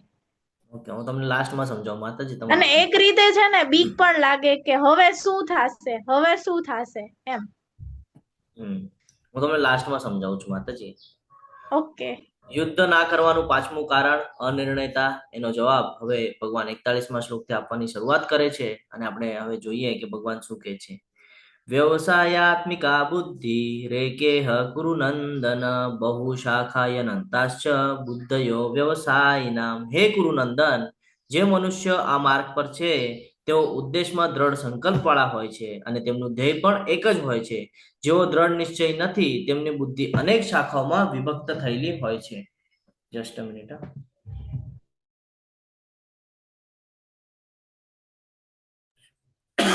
તો અહીંયા આપણને એ સમજમાં આવે છે કે વ્યવસાયાત્મિકા બુદ્ધિ, આપણી જે બુદ્ધિ છે એ કેવી છે? વ્યવસાયાત્મિકા. એટલે કે સવારે ઉઠીએ તરત જ આપણા બધા પ્લાનિંગ તૈયાર થઈ જાય કે મારે અહીંયા જવાનું છે, મારે આમ કરવાનું છે, ઓલું કરવાનું છે. તો આપણે શું કર્યું? આપણી બુદ્ધિને અલગ અલગ જગ્યાએ બિઝી કરી નાખ્યું. તમને બેકગ્રાઉન્ડમાં વોઇસ આવે છે? ના પ્રભુ. ઓકે. તો આપણે શું કરીએ છીએ? સવારે ઉઠવાની સાથે આપણી જે બુદ્ધિ છે એને અલગ અલગ જગ્યાએ વ્યસ્ત કરી નાખીએ છીએ. બરાબર? આના લીધે શું થાય છે? આપણે ભ્રમમાં જઈએ છીએ કે ભાઈ હવે આ કરું કે ઓલું કરું, ઓલું કરું કે ઓલું કરું. એક સાથે તમને 10 કામ આપેલા હોય તો તમે શું કરશો? વિચલિત થશો, છે ને? કે ભાઈ મારે ઘણા બધા કામ કરવાના છે, હવે આ પણ કરવાનું છે, ઓલું પણ કરવાનું છે. સ્ત્રી વર્ગ સાથે આવું વધારે થાય. સવારે ઉઠે એટલે ઘણા બધા કામ હોય, છે ને? બાળકોના ટિફિન કરવા, પછી બાકીના ઘરના બધા કામ કરવા, ભગવાનની પૂજા કરવી, ઘણા બધા કામ હોય, મંગળા આરતી અટેન્ડ કરવી, ઘણા બધા હોય. તો એવા સમય શું થાય? એ કન્ફ્યુઝ થાય કે ભાઈ હવે હું આ કરી લઈશ, ઓલું કરી લઈશ, પછી આના પછી આ કરીશ. તો એનાથી શું થાય? એની બુદ્ધિ અલગ અલગ જગ્યાએ લાગી ગઈ છે. પરંતુ જે દ્રઢ સંકલ્પ વાળા હોય, જેનો ધ્યેય ક્લિયર હોય ને, એની બુદ્ધિ એક જ હોય. બધું સ્ટેપ બાય સ્ટેપ હોય. એને ખબર હોય કે સવારે ઉઠ્યા એ વિચાર ના કરે, એને ખબર હોય ઓલરેડી. એનું દ્રઢ નિશ્ચય હોય કે સવારે ઉઠ્યા આ સમય છે, આ સમયમાં મારે આ જ કરવાનું છે, આટલો સમય છે, આટલો સમય મારે ટિફિન જ બનાવવાનું છે. એનું ક્લિયર હોય. એનાથી શું થાય? એ વિચલિત ન થાય કોઈ દિવસે. આ સિચ્યુએશન આપણી સાથે થવી જોઈએ કે આપણે પણ દ્રઢ નિશ્ચય હોવો જોઈએ. શું દ્રઢ નિશ્ચય હોવો જોઈએ? તો કે ભાઈ આ ભૌતિક જગતમાંના જે સંસાધનો છે ને એ અસંખ્ય છે. જો આપણી બુદ્ધિ આપણે એમાં પરોવી દેશું તો આપણે કન્ફ્યુઝ વાળી સ્થિતિમાં રહીશું. આ કરું કે ઓલું કરું, આ હાસિલ કરું કે ઓલું હાસિલ કરું. બરાબર ને? એક એક્ઝામ્પલની સાથે એક મોબાઈલ લઈ લીધો તો મારી ઈચ્છા થશે ભાઈ હવે આનાથી સારો મોબાઈલ લેવો છે, હવે આનાથી સારું ઘર લેવું છે, હવે આનાથી સારી પ્રોપર્ટી લેવી છે, આનાથી સારી ગાડી લેવી છે. આ વિચારો બદલાયા કરશે આપણા. ક્યારે? જ્યારે આપણે એમાં પરોવીને રાખશું. પણ હું એની જગ્યાએ જો મારા વિચાર એવી રીતે રાખું કે મારે ભક્તિ કરવી છે, બરાબર, તો હું ભક્તિમાં શું કરીશ? મને ખબર છે મારો દ્રઢ નિશ્ચય છે, ભક્તિ છે, તો અલગ અલગ જગ્યાએ મારી બુદ્ધિ નહીં લાગે કે ભાઈ ગાડી લેવી છે તો પૈસા કમાવા પડશે, મારે આ કામ કરવું પડશે, ઓલું કામ કરવું પડશે, એના કેના પ્રકારે એને કરવું પડશે. જરૂરત નથી. કેમ? કારણ કે મારે ખબર છે મારે ભક્તિ જ કરવાની છે. તો હું શું કરીશ? ભાઈ દ્રઢ નિશ્ચયપૂર્વક ધીરે ધીરે ભક્તિમાં હું પ્રયાસ કરીશ. હવે જ્યારે મારું ધ્યેય એક જ છે, ભક્તિ જ છે, તો હું આજુબાજુ કઈ જોઈશ કે નહીં? ભક્તિ જ ધ્યેય છે, ભક્તિમાં ધ્યાન આપીશું. ધીરે ધીરે ધીરે ધીરે કરીને લેવલ 1, લેવલ 2, લેવલ 3, 4, 5. અને જ્યારે ભક્તિ શાસ્ત્રી પૂરું થશે ત્યારે મને ભક્તિ વૈભવ કરવાનો અવસર પ્રાપ્ત થશે. તો આ સમજવું જરૂરી છે કે જ્યારે આપણે કોઈ એક બાબત ઉપર કોન્સન્ટ્રેશન કરીએ છીએ અને એક જ બાબતમાં એક જ દિશામાં જ્યારે આપણે ચાલીએ છીએ તો ત્યારે ચાન્સીસ વધી જાય છે સક્સેસના.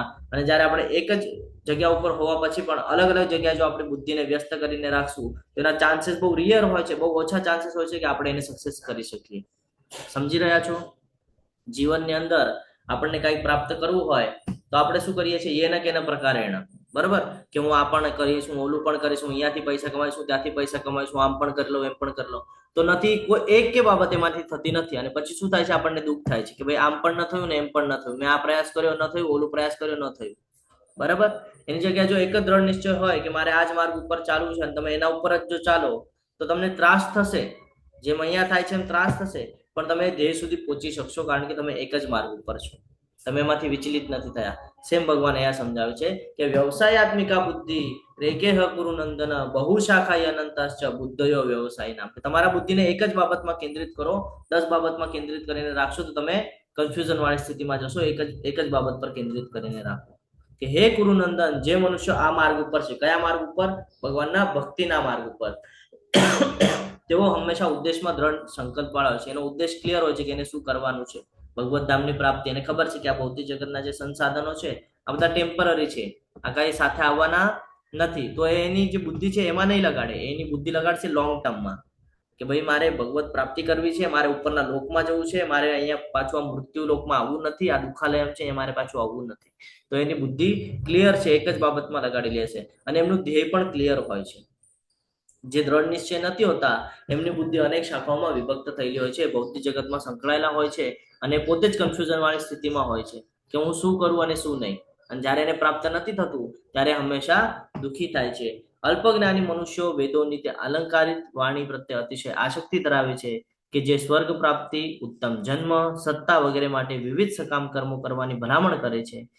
વિષય ભોગ તથા વૈભવી જીવનના ઈચ્છુક હોવાથી તેઓ કહે છે કે આનાથી વધારે સારું કંઈ જ નથી. જ્યારે આપણે ભૌતિક જગતમાં હોઈએ છીએ તો આપણા ઇન્દ્રિયને લાભ આપનારું હોય છે અને ઇન્દ્રિયને લાભ આપે છે એટલે આપણે શું કહીએ છીએ કે ભાઈ આ જ ભારી છે ને, કારણ કે અહીંયા બધું ભોગ ભોગવવા મળે છે એટલા માટે આપણે શું કહીએ છીએ આ જ ભારી છે. વિષયા ભોગની પાછળ આપણે લાગી જઈએ છીએ અને પછી આપણે શું કહીએ છીએ ભાઈ આ જ જીવન મારે જીવવું છે. પણ વાસ્તવિકતા આપણે સમજી જ નથી શકતા કે ભાઈ સ્વર્ગ પ્રાપ્તિ કરવી અથવા તો ઉત્તમ જન્મ પ્રાપ્ત કરવો એ આપણી માટે મહત્વનું છે. કે અત્યારે ભલે મનુષ્ય યોની પ્રાપ્ત થઈ છે પરંતુ શું થયું છે, વૈષ્ણવ કુટુંબની અંદર જન્મ નથી મળ્યો, ભક્તોનો સંગ નથી મળી રહ્યો, ટેમ્પલમાં જવાનો ચાન્સ નથી મળી રહ્યો. આ બધી બાબતો આપણી માટે હજી પણ ઓછી છે. તો આ બધી બાબતોમાં આપણે વિકસિત થવું જોઈએ, વિકાસ થવો જોઈએ. એની માટે આપણે ભક્તિ કરવી જોઈએ. થશે એવું ઘણા બધા લોકોને એવું થાય કે ભાઈ નજીકમાં ટેમ્પલ નથી તો એ લોકો માટે ઓનલાઈનની વ્યવસ્થા ભગવાન દ્વારા, કોના દ્વારા થઈ આ બધી વ્યવસ્થા? આપણે અત્યારે ચર્ચા કરીએ છીએ કોના દ્વારા કરી શકીએ છીએ? ભગવાન દ્વારા. કેમ? તો કે ભાઈ ભગવાને જ આ બધી પરંપરાઓ ચલાવી અને આ પરંપરાઓ ચાલી ત્યારે ગુરુ મહારાજ મળ્યા. ગુરુ મહારાજ પછી જ્યારે આપણા જે ટેમ્પલ પ્રેસિડેન્ટ છે એમને જ્યારે સૂચના આપી કે ભાઈ તમે ઓનલાઈન ક્લાસ લઈ શકો છો અને પછી એમણે આટલી સરસ રીતે વ્યવસ્થા કરી આપી કે ભાઈ ઝૂમના માધ્યમથી આપણે ઓનલાઈન ક્લાસ કરી શકીએ. તો કોના દ્વારા? બધું ભગવાન દ્વારા થઈ રહ્યું છે, ભગવાનના ઈચ્છાથી થઈ રહ્યું છે. તો આપણે હંમેશા એ ધ્યાનમાં રાખવાનું છે. બરાબર છે? અને કે છે આનાથી વધારે સારું કંઈ જ નથી. શેનાથી વધારે સારું કંઈ નથી? ભક્તિથી વધારે સારું કંઈ નથી. ધ્યાનમાં રાખવાનું છે. અહીંયા જે કીધું છે એ આપણા માટે કીધું છે કે ભાઈ વિષયોનો ભોગ કરવા માટે આપણે એવું વિચાર કરીએ છીએ કે ભાઈ આ ભૌતિક જગતની અંદર જે સંસાધનો છે આ બધા આપણા ઇન્દ્રિય તૃપ્તિ માટે છે, આપણા લાભ માટે છે. તો આ જ આપણી માટે મહત્વનું છે અને આપણે એમાં ફસાઈ જઈએ છીએ. તો આપણે એમાં ફસાવાનું નથી. ભગવાન એમ નથી કહેતા કે તારે એ બધું કરવાનું જ નથી. કર, લિમિટ રાખ, બધી બાબતની લિમિટ રાખ. તો એમાં બહુ આશક્તિ બનાવી દે છે. ભગવાન એ સમજાવે છે કે બહુ આશક્તિ કરી નાખે છે કે તારી પાસે જો એક એક્ઝામ્પલની સાથે આપણે સમજીએ. આપણને રહેવા માટે જગ્યા જોઈએ નાની એવી, તો પણ આપણી ઈચ્છા શું હોય? બહુ મોટો બંગલો જોઈએ છે, બહુ પ્રોપર્ટી જોઈએ છે. આ આપણી ઈચ્છા હોય. તો ભગવાન કહે છે બધું અહીંયા જ રહી જવાનું છે. તો એ ઈચ્છા કરે છે, તારો સમય બરબાદ કરે છે. તો તારી ઈચ્છા એમાં નહીં કર, તારી ઈચ્છા કર ભક્તિમાં કે ભાઈ ભગવાનનું સ્મરણ કરું, ભગવાનનું નામ કરું, ભગવાનનો પ્રચાર કરું. કારણ એ આપણી સાથે આગળ આવવાનું છે. જેમ હમણાં કીધું નેહા વિક્રમ નાશોસ્તી, તો એ આપણી સાથે આવવાનું છે. આ બધું આપણી સાથે આવવાનું નથી. તો તારો સમય ત્યાં વ્યર્થ ન કરતા તો તારો સમય અહીંયા લગાડ. એવી રીતે ભગવાન આપણને અહીંયા પ્રેરિત કરી રહ્યા છે. એટલે અર્જુનને પણ એ જ કહે છે કે તું તારું નિયત કર્તવ્ય કર્મ કર, યુદ્ધ કર, બાકી તું બાકીની બાબતોમાં ધ્યાન નહીં આપ. હવે આ પણ શ્લોક બહુ મહત્વનો છે જીવનની અંદર. ભોગેશ્વર્ય પ્રસક્તા નામ તયાપહત ચેતસામ વ્યવસાયાત્મિકા બુદ્ધિ સમાધૌ ન વિધીયતે. જે મનુષ્ય ઇન્દ્રિયો ભોગ તથા ભૌતિક ઐશ્વર્ય પ્રત્યે અતિશય આસક્તિ ધરાવે છે આવી વસ્તુઓમાંથી મોહ ઉત્પન્ન થાય છે અને તેમના મનમાં પરમેશ્વરની ભક્તિમય સેવા વિશે દ્રઢ સંકલ્પ હોતો નથી. એટલા બધા મોહિત થઈ જાય છે ઇન્દ્રિય તૃપ્તિ માટે થઈને કે કન્ટિન્યુઅસ એમાં આસક્તિ રાખે છે કે ભાઈ એક ઘર છે હવે બીજું ઘર લેવું છે, એક પ્રોપર્ટી છે હવે બીજી પ્રોપર્ટી લેવી છે, એક ગાડી છે હવે બીજી ગાડી લેવી છે. અને આખું સમગ્ર એનું જે જીવન છે એ આખું જીવન આ બધું હાસિલ કરવાની પાછળ લગાડી દે છે અને સમય પૂરો કરી નાખે છે. અને અંતિમ સમયમાં પછી જ્ઞાન થાય કે ભાઈ ભગવાનની ભક્તિ કરવાની છે. અને એ સમય તો પછી આપણા શરીરના જે અવયવો છે એ પણ પ્રોપર કામ કરતા નથી. આપણી આંખ, કાન, નાક આ બધું તો પ્રોપર કામ કરતું જ નથી. અથવા તો પછી કોઈ સમય એવું થાય કે કોઈ એક્સિડન્ટમાં વયું ગયું તો ચાન્સ ક્યારે મળ્યો ભગવાનની ભક્તિ કરવાનો? નથી કરી શકતા. તો ભગવાન એ જ સમજાવે છે અહીંયા કે જે મનુષ્ય ઇન્દ્રિયો ભોગ અને ભૌતિક ઐશ્વર્ય પ્રત્યે અતિશય આસક્તિ ધરાવે છે ને એ કોઈ દિવસે ભગવાનને સમજી નથી શકતા. અને કોઈ દિવસે મોહમાં હોવાને લીધે, મોહગ્રસ્ત હોવાને લીધે એ કોઈ દિવસે ભગવાનની ભક્તિમાં આવી શકતા નથી અથવા તેમાં કોન્સ્ટન્ટલી રહી શકતા નથી. તો અહીંયાથી આપણને ભગવાન જ્ઞાન આપે છે અને અર્જુનને પણ એ જ જ્ઞાન આપે છે કે કોઈ દિવસે એ લોકો સમજી શકતા નથી. કારણ એ લોકોની જે બુદ્ધિ છે એ બુદ્ધિ જ ભૌતિક જગતોમાં છે, ભૌતિક જગતોના સંસાધનોમાં છે. ત્રૈગુણ્ય વિષયા વેદા નિસ્ત્રૈગુણ્યો ભવાર્જુનો નિર્દ્વંદ્વો નિત્ય સત્વસ્થો નિર્યોગ ક્ષેમ આત્મવાન. વેદોમાં મુખ્યત્વે ભૌતિક પ્રકૃતિના 3 ગુણોનું વર્ણન થયું છે. અહીંયા 3 ગુણો વિશેનું જ્ઞાન પ્રાપ્ત થાય છે આપણને. હે અર્જુન, આ 3 ગુણોથી પર થા, સર્વ દ્વંદ્વોથી તેમજ લાભ તથા સુરક્ષાની બધી ચિંતાઓ રહિત થઈને આત્મપરાયણ થા. કે તું આ જે ભટકી રહ્યો છે ને આ ભૌતિક જગતના વિશે વિચાર કરીને આ ભૌતિક જગતનો વિચાર છોડ. કારણ કે આ ભૌતિક જગત 3 ગુણોના આધારે રહેલું છે. આ જે 3 ગુણો છે ભૌતિક પ્રકૃતિના, એને તું સમજ અને એનાથી પર થાય, એનાથી બહાર નીકળ. જયારે તું આ 3 ગુણોને જીતી લઈશ, જયારે તું એનાથી બહાર નીકળીશ ને, ત્યારે જ તું મને પ્રાપ્ત કરી શકીશ. એ વગર તું મને પ્રાપ્ત કરી શકવાનો નથી. એટલે કે જે સર્વ દ્વંદ્વોથી તેમજ લાભ તથા સુરક્ષાની બધી ચિંતાઓથી રહિત થઈને આત્મપરાયણ થા. ક્યારે બધા દ્વંદ્વોથી આપણે મુક્ત થઈ શકીએ? જ્યારે આ શક્તિ છોડશું ને ત્યારે. અને આ શક્તિ શેના લીધે આવે છે? તો કે આ ભૌતિક પ્રકૃતિના જે 3 ગુણો છે ને, એ 3 ગુણો આપણને આ શક્તિ પ્રેરિત કરે છે. એ આપણને થોડીક લાલચ આપે એટલે આપણે તરત જઈએ.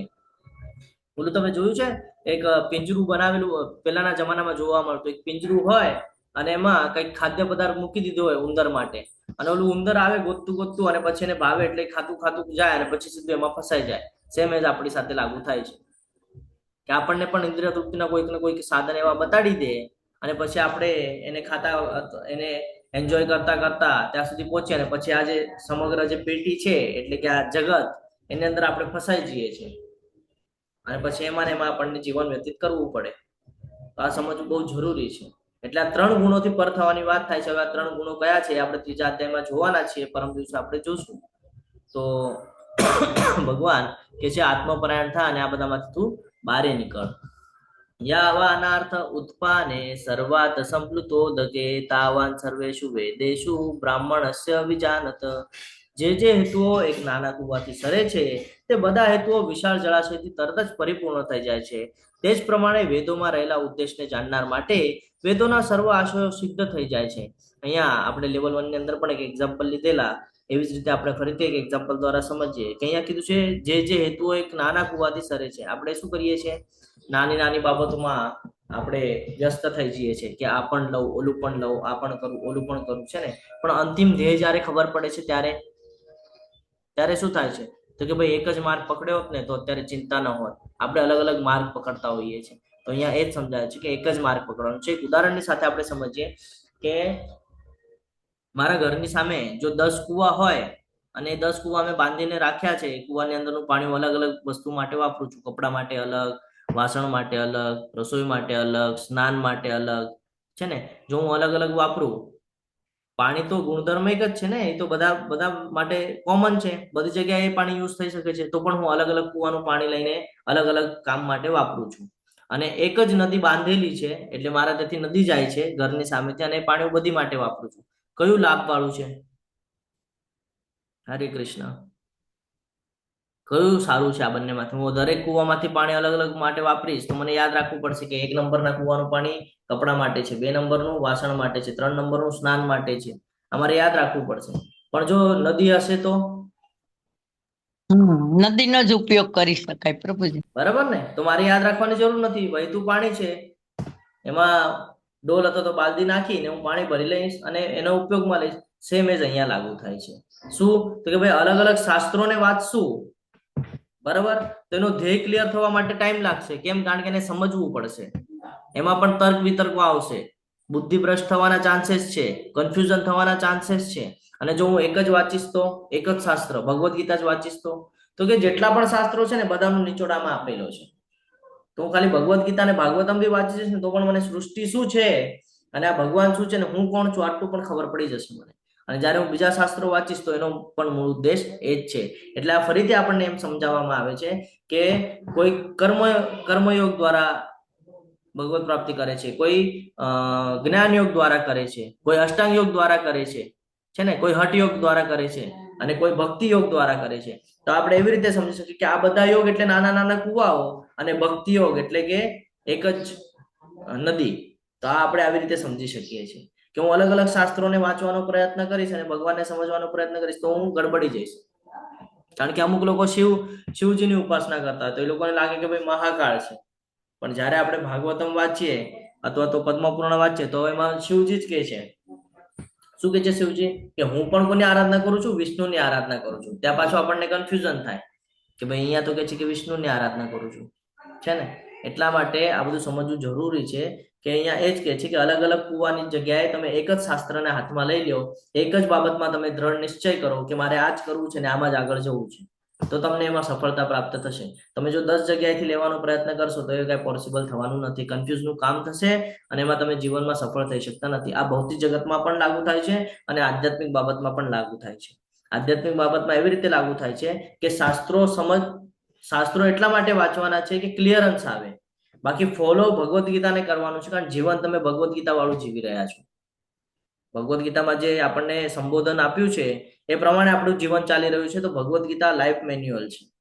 તમે જો બીજા શાસ્ત્ર વાંચીને જો જીવન જીવવા જશો તો તમે ગડબડી જશો. એટલે આ સમજવું જરૂરી છે કે કોને એક્સેપ્ટ કરવાનું છે, કોને ક્યાં કયું સ્થાન આપવાનું છે એ આપણા હાથમાં છે. આપણે જો બધાને જ બધું મોટું સ્થાન આપવા માંડશું તો આપણે જ કન્ફ્યુઝન થઈ જશું. આપણને લાગશે કે જ્યારે કોઈ પણ શાસ્ત્ર વાંચો ને તો એમ લાગશે કે આમાં એને જ મહત્વ આપેલું છે, એને જ મહત્વ આપેલું છે એવું લાગશે. વાંચીને જોજો, કોઈક વાર ખબર પડશે. પણ એટલા માટે વાંચવાનું છે, ખાલી ખબર પડે એટલા માટે. બાકી એને ફોલો કરવા જશો તો ગડબડી જશો. આ વાસ્તવિકતા છે, રિયાલિટી છે. તમે જો ગરુડ પુરાણ સાંભળશો તો તમે ગભરાઈ જશો. ગરુડ પુરાણ સાંભળશો તો ભાઈ આત્મા સાથે આટલું બધું કરવામાં આવે છે, આટલું બધું ત્રાસ આપવામાં આવે છે આત્માને. એને ગળામાં પાસા, તમને ખબર છે જયારે અંતિમ સમય આવે ત્યારે કેવી રીતે લઈ જાય યમના દૂતો? ગળામાં આમ રસ્સી નાખે, પાસો કહેવાય એને. પાસો નાખે ને આમ ખેંચીને લઈ જાય, આમ ઘસડીને લઈ જાય. આ વર્ણન છે એમાં.